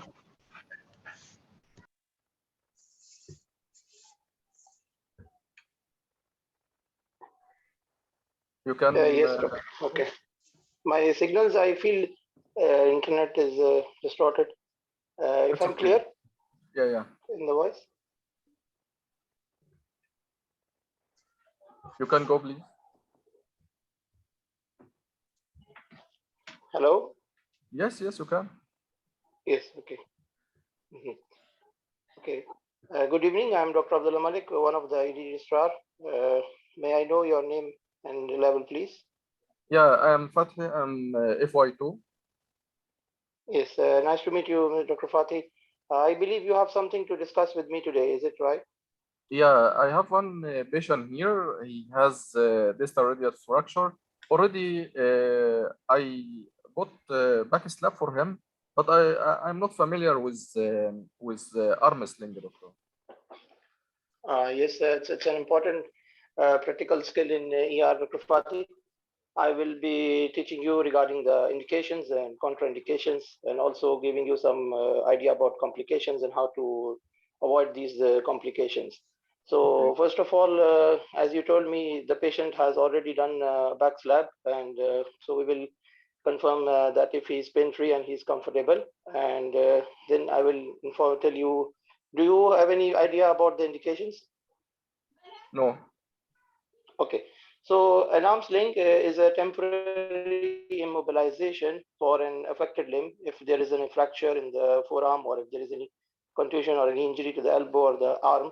So we will temporarily immobilize the limb and give it a support and to keep it elevated, and also to, if there is any swelling for the affected arm in case of injuries, to avoid this swelling and to reduce this swelling also, we will put this splint under the arm, and depending on how we need to put the splint, we have 3 different types of splint. We have broad arm sling, we have high arm sling, and just in case if we need to keep for a longer period of time both of these slings, we will also be using stockinette type of arm sling, or you can say shoulder immobilizer. Okay. So first of all, regarding the indications, if I'm clear with you, it is used to provide a temporary support and immobilization and to keep the arm, injured arm elevated. Okay. And so regarding the complications, we have to be careful that it should be the limb, if it is for, we will have to instruct the patient to keep observing for any swelling or any kind of finger discoloration to avoid blood circulation being compromised. Am I clear with you? Okay. Hello? Okay. So now I will be telling you about how to do an arm sling. Especially I will start with you from the broad arm sling. We will use a triangular sheet. We will fold the sheet in a triangular manner. So there will be one right angled corner of the triangular sheet. And we will, first of all, we will ask the patient to keep his affected limb in a right angled position at an angle of 90 degrees. Okay. And then we will place one long end of the triangular sheet under the arm. Okay. And so the patient is holding his arm with his unaffected hand. Okay. And after we put the sheet under his affected arm and the right angled corner of the sheet under his affected elbow, we will take the lower end and fold it over the affected arm. Okay. And take it to the back of his shoulder. Okay. And tie a knot around his neck. Okay. And like that, we will be immobilizing and keeping the. So what about high arm sling? Then we will tug in the unfolded corners inside. Yes. Yes. For the regarding the high arm sling, the same way. In this way, we will instruct the patient to keep his hand on the opposite shoulder. He will be keeping his hand on the unaffected shoulder, so it will be high in position. And in this case, we will be keeping the right angled triangular sheet above the affected arm. As a different from the previous one, it will be not under the affected arm, it will be above the affected arm. And one in the right angled corner, same above over the affected elbow. And we will then fold the lower end of the triangular sheet behind the affected arm. Okay, and take it to the back side and tie it with the another end of the triangular sheet. Okay, and then we will fold the cloth piece which is outside and tuck it inside the arm, and we will apply safety pin so that it will not come out. Okay, so in this one also, we, as the position of the limb is high, so we have to avoid for any compromise for blood supply, and we have to instruct the patient. Okay, when to use this one, doctor? When to use this one? Yes, especially if there is any injury and if there is any open source of bleeding, and I will be giving you some leaflets and some more videos regarding absolute implications for this one. And then if we use mostly this one for the injuries of the forearm. Okay. Hello. So what about stockinette? Yes, stockinette. We use stockinette as I told you. If there is, if we are planning to keep it for a longer period of time, the the high arm sling or the broad arm sling, then we will use the stockinette type of. Thank you, Dr. Abdullah. Thank you. Thank you. Yes, thank you. Okay, amazing. Here, I want you to concise your approach. You are giving more details for the same information. Okay, so I want you to be very concise. You can finish this station within 1 minute. Okay, so already you followed the general Yes, approach. Dr. Because I was repeating, I was worried maybe my You are signal repeating is and repeating and repeating. disturbed. Okay. That's why. Yeah. So if you finish everything, you can repeat, no problem. Okay. I'm worried maybe you will waste your time. So here I will start by this broad arm sling. So you can, if you have 3 types in the exam, this one broad arm sling and high arm sling and stockinette. I will teach you how to use everyone. Okay. So first of all, you will hold your the arm. You will apply on the patient. So the patient will hold the arm like that.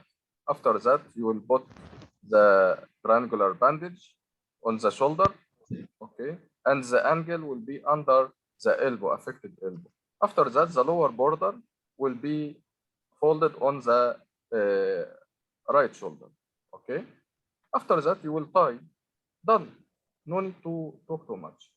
The second one, it will be high arm sling. It means that the hand will be high, okay? So you will put the triangular bandage above the arm and the angle above the elbow, and you will fold the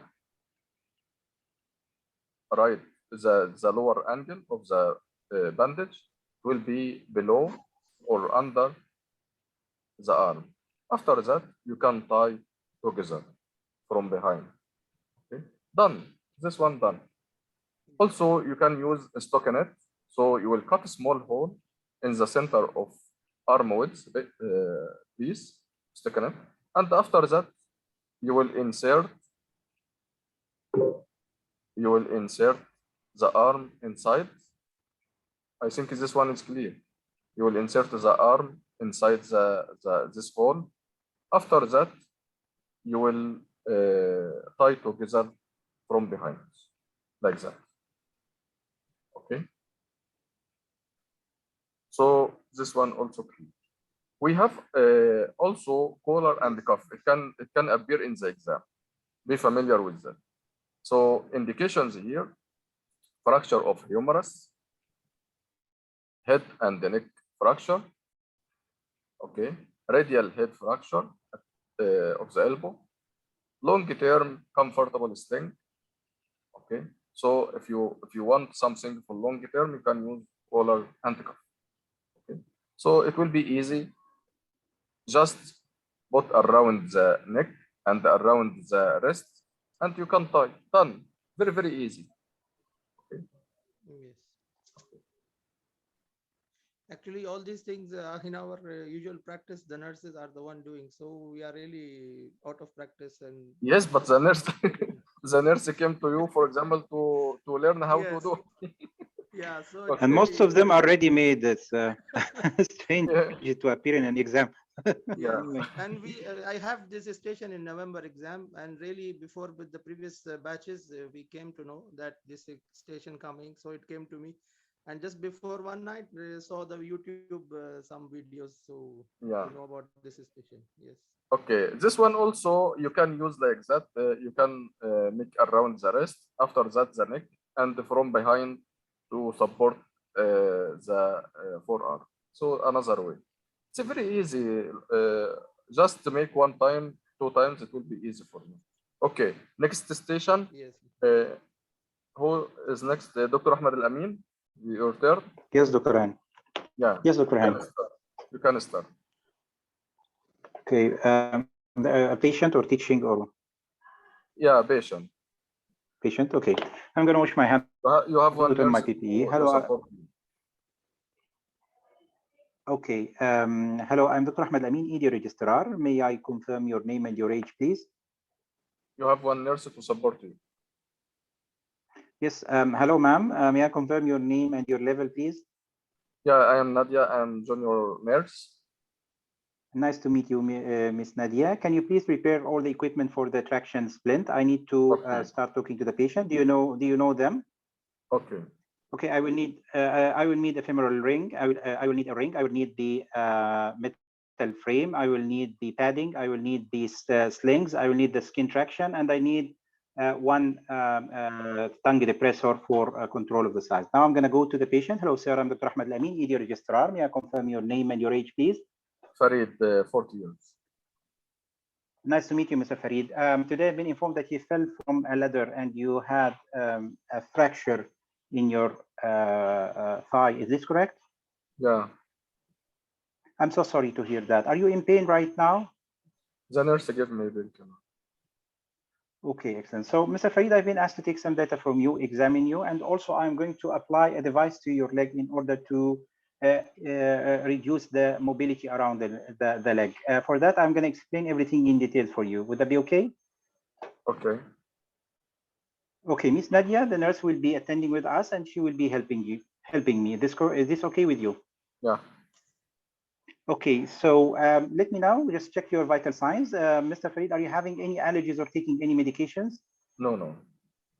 Any surgeries, any medical problems? No. Okay, when was your last meal and your last drink? 6 hours. Okay, Mr. Farid, let me now, I want to do an examination for your legs. I need you to completely expose your leg. We are going to keep your dignity and the nurse will be attending with us. Now I'm going to check, examine the fracture that you're having, and I also want to check for the vessels and the nerves in your leg. Okay. Now, Mr. Farid, this is the X-ray for you. Can you see? This is the fracture here.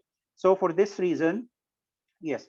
So for this reason, we want to apply for you a splint. This device, we call it a splint. Okay, in order to reduce the bleeding inside the fracture site, and also in order to help to relieve your pain. Okay, you will remain conscious during the procedure. Already you have been given an analgesia. There are sometimes contraindication for this. If, for example, you're having a fracture in your pelvis, a fracture around the knee joint, or a fracture in your foot. Also in open fracture, it is contraindicated. Is this clear for you? Okay. Now, there are some complications that might happen, like you can develop swelling in the leg, or sometimes you can have irritation in your skin. But I can assure you, we are well trained to do the procedure. We will take all the precautions to prevent that. Is this okay with you? Okay. Okay, so Miss Nadia, I think you brought all the equipments. Now let me wash my hand, put on my PPE. I'm going first to try on the normal leg. I will apply the skin traction to know the exact size. It will be from the perineum until the ankle. Okay, now let me attach the ring and to the metal frame, and attach the padding, attach the sling. 2 sling will be above the knee, 2 below the knee. Okay, and now let me apply the traction to the affected limb of patient. Sir, are you feeling comfortable now? Yeah. Okay, let me now, after applying it, I'm going to apply a crepe bandage over it. Okay, and then I'm going to hold the ropes at the end. I'm going to tie them together to the end of the splint. Okay, the splint should extend from the ankle until the perineum of the patient. Okay, then I will have this the tongue depressor or the tying device in order to do some rotation in order to keep the leg stretched. Now, sir, are you feeling okay? Now, I would like to repeat the X-ray for you. I will give you medication if you feel any pain. I would like to check again for the vascular status and the nerves in your distal foot to make sure that everything is okay. Now, after that, I'm going to keep you in the observation room until you are to be seen by the orthopedic doctor, where you will be shifted to your wards. Okay. Do you have any question for me? Mr. Fathi? Okay, thank you. Thank you very much. I take off my PPE. Okay, you still have 1 minute, 15 seconds. Okay, I can emphasize about the technique itself. After application of the skin traction, the nurse can help me in elevation of the leg of the patient. Okay, then I Dr. will Ahmed, I want to, yeah, you are doing very well, but I'm not satisfied regarding the procedure itself. Okay, I will explain the procedure once more. Okay, so I'm going to... So please start from you will examine the patient leg, right? You will Yes, I'm going to examine the patient. Just me to Neurovascular organize the steps first. So first of all, you will examine the patient ankle for neurovascular. Yes, neurovascular status. Okay. Status. Yes. Yeah. Then After I will you measure the skin traction on the normal side. Yes. Yeah, on the other side. After that, Now you have to prepare the Thomas splint. Okay. Okay. So you will fix the metal frame with the metal frame with the ring. Then I will apply the padding. Then the slings. 2 slings will be below the knee. 2 slings will be above the knee. Yeah, and after that, you will put. I will attach the skin traction. And then I will ask the nurse to elevate the leg And up. I will the put tie the skin here will be under the ankle. Okay. After that, you will apply bandage. After that, you ask the nurse. So I want you to visualize. Nurse, can you raise the leg for me? I want you to involve your team also. Okay. So here, after that, you will apply the traction under the pelvis. Okay. After that, you will tie to the metal frame. After that, you can use the tongue depressor for traction. Okay. So after that, you will check for neurovascular status. And ask him to move his toes. Okay. Yes. And ordering an X-ray for the patient and offering him analgesics. Are you comfortable now? Do you feel any pain? Okay. This thing is very, very important to get high marks. Okay. Yeah. Okay. Well done, Dr. Ahmed. Okay. This station, maybe you will find Thomas. Maybe you will find also skin traction. So the same. This one, it will be ready. So the same. One sling on the pelvis, the hip, and the 2 above the knee, and the 2 below the knee, and the ankle traction, the same idea. Okay. Dr. Abdul Latif? Yes.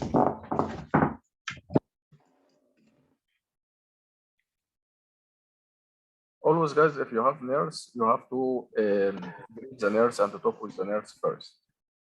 Okay. Dr. Abdul Latif, you have 30 seconds to prepare yourself.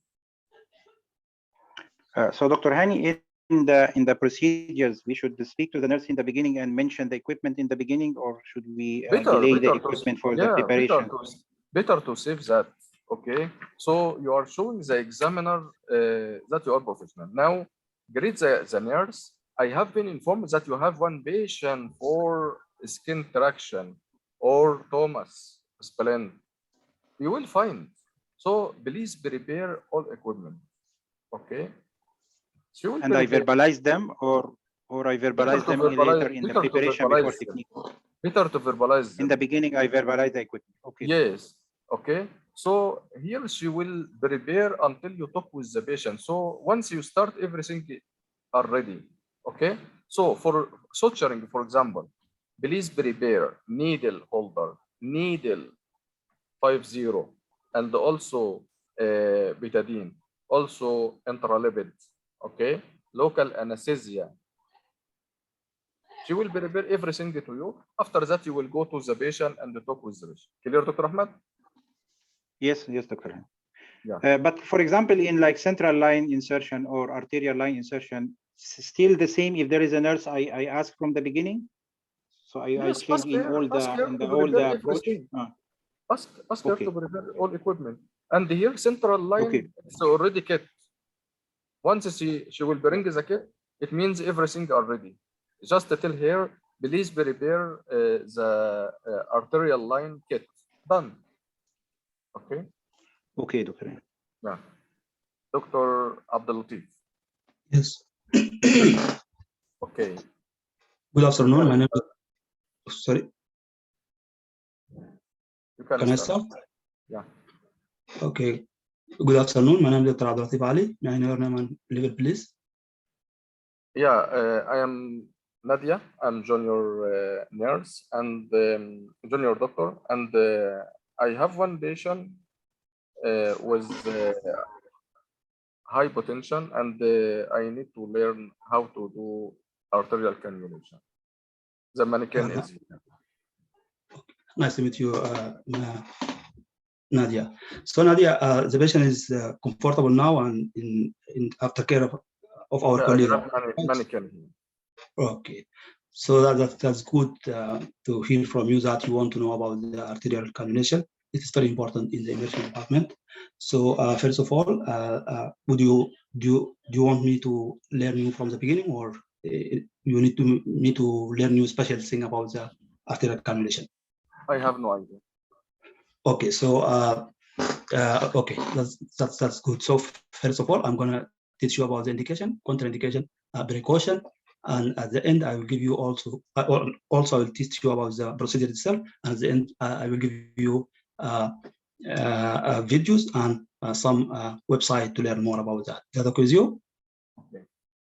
Okay, so the indication, as you said, as you mentioned to me, that the patient who's hypotensive. So in case we fail to record the blood pressure, so we need to insert the arterial line to assess the blood pressure. Is that okay? So, what are the indications, doctor? So any patient with hypotension, I will go for arterial cannulation? No, if the ordinary gadget or ordinary method to check the blood pressure is failed to give us any reading. So you mean for frequent blood sampling, frequent blood gases measurement, yeah, and invasive blood pressure monitoring? Exactly. That's what I mean. Okay. Okay. Yeah. Okay. So the contraindication, if the patient has bleeding tendency, or if the patient has peripheral vascular disease. Okay. What is the absolute contraindication, doctor?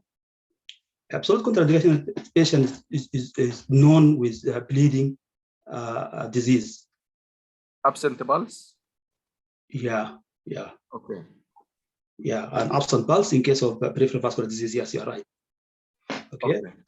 So the precaution, so that what first we will see the patient and we'll take history from the patient to ensure that he has no blood disease or any. Okay. So then we will go and prepare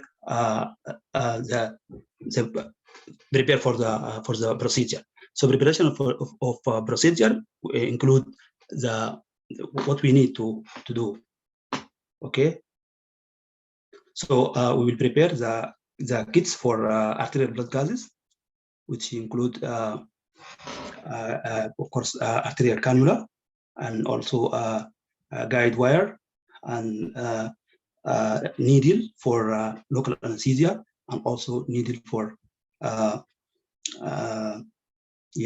and also we use this gadget. And also we need scalpel, and also we need sterile gauze and sterile drop, and also of course we need ultrasound to, and also we need to prepare all of these things and before we talk to the patient. Then we will go to the patient and we will assess the patient. Another thing we need to prepare it is, of course, we need to prepare the transducer and bag and the pressure bag, and also we need to prepare the monitor. Okay. So we will go to the patient, or the patient should be in supine position, and we will keep the arm is extended, and the rest is dorsiflex. Okay. So we will assess. Of course, first we will do cleaning, and of course we will wear PPE and wash our hand. We will assess for the radial artery, just proximal. Any test before this procedure? Yes, we will do an test, of course. Okay, thank you. Yeah. So then after we will assess the radial pulse, we will go and insert our needle in the artery, to the artery. We will use the ultrasound to ensure that we insert it in the artery. So after we insert we will keep the cannula, and we will introduce the guide wire. So you mean first we will clean the area? Yes, we'll clean the area first, of course. And cover by drape, and expose the landmarks, and we will use ultrasound to guide us. And after that, we will insert the needle. Yes, okay. we'll insert the needle. And we will insert the cannula and remove the needle. Keep the cannula inside. Yes, definitely. Okay, after flushing of blood. After flushing of the blood, that means we are inside. So we'll compress the cannula and we will remove the needle and we will insert the guide wire after that. Okay. Or we'll keep. Thank you, Dr. Abdul Latif. I will give you 30 seconds. So sorry, we'll keep the cannula and then we will go to we will keep the cannula here and we will go to the transducer and also to the pressure bag and the monitor. Okay, so we'll connect. You removed the needle and keep the cannula inside, right? Yes, yes. After that, we will insert the guide wire inside. Yeah, we will insert the guide wire inside and then insert this guide wire inside.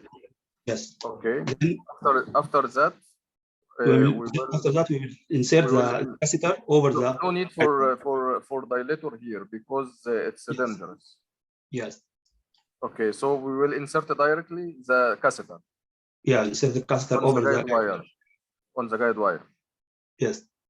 Okay. After that, secure. Yeah, after that we will secure it and we will. Dressing. Yes. Yes. Okay. Okay. So. And we'll connect the catheter to the. What after that, doctor? Yes, we will connect the catheter to the transducer system. As I explained to you, that we need to have 500 ml of normal saline, and we'll keep it in the pressure bag, and we'll inflate the pressure up to. How much is the pressure in pressure bag? 300. Okay, and we will connect the arterial line. It will be which level? At the same level of the transducer and at the same level of the patient heart. Okay, and we will connect it to tubing, after that to three-way, after that to the monitor, after that to transducer, after that to pressure bag. Yes, yeah. Okay, how to do zeroing, doctor? Just to do zeroing, yeah. We will first we will the pressure of the bag must be up to 300 okay, I can see here 0. Yeah, we'll push the 0, yes. So first we have to put the three-way on the atmosphere, right? Yes, yes. Turn the three-way to the atmosphere. After that, press the button 0 here on the monitor. Yes. Yes. After that, turn off the three-way. It will be towards the patient, right? Yes. Yes. Okay. Thank you, Dr. Abdul Latif. Thank you. Okay. You are doing well. You are controlling your tone, but just be familiar with the approach. Okay. So here we still have post procedure. Okay. You did not go for the procedure itself. You did not get the time for post procedure, and also for advice. You did not get for documentation. Okay. So I want you to concise your approach, be familiar with the approach, and also with the steps. So first of all, you have to ask the nurse to or the junior doctor, can we prepare equipment, blah, blah, blah, blah. So you will follow the general approach of teaching. After that, we will talk about indication. Indication here, frequent blood sampling, frequent blood gases measurement, and also for invasive blood pressure monitoring beat by beat. Beat by beat, okay? It means you will check blood pressure second by second. Accurate blood pressure monitoring. So indication. Contraindication, absolute. Emphasize on absolute. If the patient doesn't have pulse, radial pulse, or ulnar buds, but the most important radial. Okay, if the patient has collateral circulation problem, inadequate collateral circulation problem by Allen test complication, it can cause AV, arterial venous fistula. If the patient also can get bleeding, air embolism. Okay, so how to avoid that? Put the patient in monitor the area. Also, here you have to give the patient local anesthesia, superficial local anesthesia, right? Yes. With regular aspiration to not insert in the artery. Okay, so prepare also ultrasound, cleaning, and do the same steps as we did previously. After that, you will clean. After that, you will connect it to arterial line. After that, to transducer, pressure bag, monitor, and after that, the pressure bag will be 300. And here, the fluid is going down with air. So if you have bubbles in the tubing, you have to turn on to the air. The three-way here should be to the air. So the air bubble in the tubing will not go to the patient to prevent air embolism. So you have to turn on the three-way to the air. Okay. After that, you can close, turn off. So how to do zeroing? You have to put the button on the 0. Okay, and it will be the same level of the heart. I think it's clear. Thank you, Dr. Abdullah. Next one, guys, Dr. Tariq. Yes.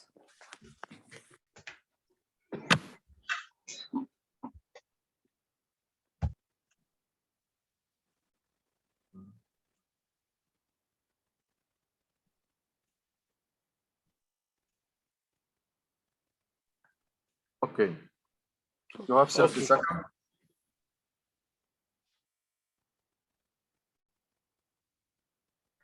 Are you happy to do that?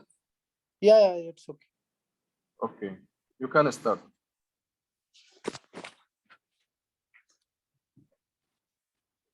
Hello, Mr. I'm Dr. Tariq, one of the senior doctor working in emergency department today. May I know your name and level, please? Yeah, I am Fathi. I am junior doctor. Fateh, nice to meet you. I have been asked that you want to need some procedure today. Let me know about that one. Yeah, I want to know how to insert central venous line. Okay, have you ever seen this procedure before? No. Do you want any specific things that you want to learn today? Yeah, I want to learn how to insert in the internal jugular line. This is a femoral line or jugular? Internal jugular line. Oh, okay, I will go for internal jugular, no problem. Okay, so today I will tell you about how to proceed with the internal jugular line, and after that I will tell you what are the indication, contraindication, complication, and how to avoid from the complication and how to reach the maximum success. It's okay with you? Okay. Okay, first of all, I will let you know that what are the instruments that we need for this procedure. Okay. Do you know about it? We need a IV central line kit. This is a complete kit that is available, and it included in the complete with the syringe, catheter, dilator, and central line catheter also. Is it okay with you? Okay. So I will let you know that what are the indications. Do you have any idea that what are the indications for central line? No. Okay. If you have the patient, for example, patient are on dialysis. So for dialysis, we need to put the central line. Is it okay with you? Another, sometimes we are giving some medicines that are very highly like potassium or any chemotherapy that need the central line because they can cause from the small vasculitis like this. So we are giving from the central line. Is it okay? Okay. And for the blood sampling and measuring the CVP line, the pressure of the central venous right side of the heart. Is it okay? Okay. And do you know what are the contraindication here? If patient refuse for the central line, this is one of the major. If patient has an infection on that side or patient has any a peripheral line vascular disease also. So we are avoiding to go from this central line. Is it okay? And what are the complication here? I will let you know that we are pricking that more chances that patient can get hematoma because of excessive bleeding. We can puncture the central line, arterial line, and we can puncture also as well as the nerve which is there. And to avoid all these things, it is better that we have to go through the ultrasound guideline. Is it okay with you? Okay. So now I will let you know that we have to keep the patient in supine position, and we will tilt the head little bit down. Why we are doing this one? Because to avoid from the air embolism. Is it okay? Then we turn on the head on the lateral side to see that we have this muscle. You know, muscle, we have to work this muscle, and after that we have this neck muscle, and after that we have to go through the guideline. And if you have ultrasound, it's okay. Either you can palpate the line, arterial line, and just onto the lateral side of the artery you have to go, and your needle should be towards the nipple, 45 degree towards the nipple. And there, first of all, you will take a needle and you will insert through the ultrasound guided, or you can point out that where is that accurate position. Then you will go towards the nipple and you will go slowly inside, and you have to pull, because you have a syringe, 20 cc syringe, you have a normal saline, you have to pull slowly, you have to go when you will get the blood. And if there is a pressure, very pressure, and the red blood, mildly sometimes you feel that this is a arterial, and then you don't push this, you have to come back and set your position.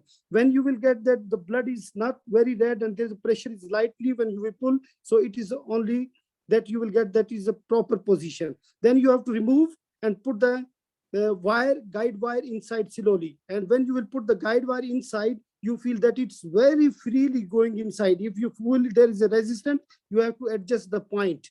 Okay, it means that you have somewhere is wrong, so you have to adjust your position. Is it okay? When you will get there's a mark on this guide wire, you will feel, and then you have to pull out the needle and keep there. And then after that, you take this dilator. You will put the dilator inside, and then you have to dilate the position accurately, that little bit, that when you will put the center line put inside, so you can put inside very freely. Is it okay? After dilator, you have to remove the dilator, keep the guide wire inside. Then you have to take the center line catheter. Then you put the center line catheter inside, and slowly when you will get that guide wire is coming out, so you have to pull the guide wire outside and pull the catheter inside. Then you have to flush the normal saline. You will flush very freely. Then you have to pull outside. You will feel that there is a blood in these 3 lines. You know, there are 3 lines, so you have to pull one by one. That you will feel that the blood is coming very frequently. So it means that you are inside. Then you have to take the suture, and you have to stick on the position and put the plaster inside. Now it is ready that you can use this center line. Is it okay with you? Do you have any question for me? Okay, thank you, Dr. Tariq. Okay. Okay, I want you to concise steps. Okay, so mention the most important points in the steps. Okay. Okay. You still have to connect this patient to also to transducer, also to monitor, to pressure bag, and to check central venous pressure, right? Mm-hmm. Okay. You have to dispose sharps, you have to dispose equipment, you have to document everything. Okay. Mm-hmm. Yeah. Okay. So don't talk too much on one step. Mm-hmm. Okay. Okay. You want to be perfect in half of the station, or you want to finish all the station with 90% perfect? No, not finish all the station completely. Yeah. Okay. If you will be perfect in 50% of the station, maximum maybe 4 or 5 marks. Mm-hmm. Okay. So don't talk too much. Okay. Okay. Okay. So the most important here, already you followed the general approach. You are doing very well. Your tone is very fast, and I don't want your tone to be very, very fast, because here you are teaching. You have to be sure that the junior doctor or the nurse is accepting your information. Okay. So how you will teach someone if you are talking too fast? Okay. So you have to concise your approach. Work on concise approach. So here already we are all familiar with the kit. So just the position of the patient. Already you mentioned about indication, contraindication, complication, how to avoid complication. I think all familiar with that. So just prepare the ultrasound and also be sure that the catheter is working, whatever it's arterial or venous. Okay, so you can check the catheter if working or not. You can flush normal saline in all lines or all lumens. Okay. Yeah. After that, position of the patient. After that, cleaning, covered by drape. After that, you will expose the landmark. So the landmarks here, you have to mention the head of sternocleidomastoid, 2 parts, and it will be in the center of this triangle towards the ipsilateral nipple. Done. Okay. So after that, you will insert the needle guided by ultrasound. If you see the needle in the longitudinal position, it means it's in. You have to emphasize on this point. Okay. You will not find ultrasound there, or you will not find the image, but just mention that. So if you will find the needle in the ultrasound image inside longitudinal vein, so it means it's inside. So you have to aspirate blood. After that, you will follow the same steps of guide wire. I think all familiar with the steps of guide wire. So you will insert the guide wire. After that, you will insert the dilator. After that, remove the dilator. After that, insert the catheter. Okay. Okay. And then do dressing. Connect to transducer. It will be in the same level of the site should be between the right atrium and superior vena cava. To emphasize on this point, right atrium and superior vena cava. And here connected to transducer. After that, tubing. After that, 3-way pressure bag and the monitor.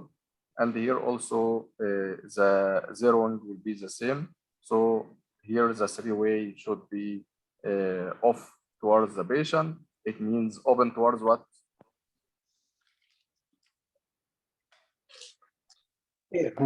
Atmospheric pressure. Yes. So the 3-way here, you are turning off towards the patient. Here the importance, you will remove the bubbles. Okay. The water will go here. After that, you will do zeroing on the monitor. So it will be 0. I think it's clear now. Okay. So please, Dr. Tarek, always mention the highlights. Okay. Yes. Okay. Dr. Hani, please zeroing again, please. Here, this 3-way. I think all familiar with 3-way. Dr. Abdul Latif, I think you are familiar with 3-way, right? Yes, yes. So you will turn off towards the patient. The patient here, for example. Yeah. Okay. And it will be open towards the air. Yeah. After that, press the button on the monitor. Okay. 0. There is a button here. It's called 0. You will press on it. After you press it, you will turn the 3-way towards the patient. Clear? After closing again, after you will do 0, you will close the atmospheric pressure. You will close this side. Am I right? Yeah. So after you press the 0 on the monitor, it will be turned off towards the atmosphere. Yeah, because the air is already gone. The fluid will go to the patient now. Yeah. Clear? Yes. The fluid go to the patient and there is no air. No air. Yeah, that's okay. Guys, we will stop here because it's almost 4 hours. We can continue tomorrow. Okay, no problem. Okay. بإذن الله. شكرا Okay. دكتور هاني. Okay, Thank you. please, guys. Thank you. Please do your best, and inshallah, we will continue tomorrow, and we will try to finish everything tomorrow. If you are ready, and, well prepared, we will finish. Inshallah. إن شاء الله إن شاء الله. Okay. Bye, guys. Thank you, Dr. عليكم السلام ورحمة الله. Bye.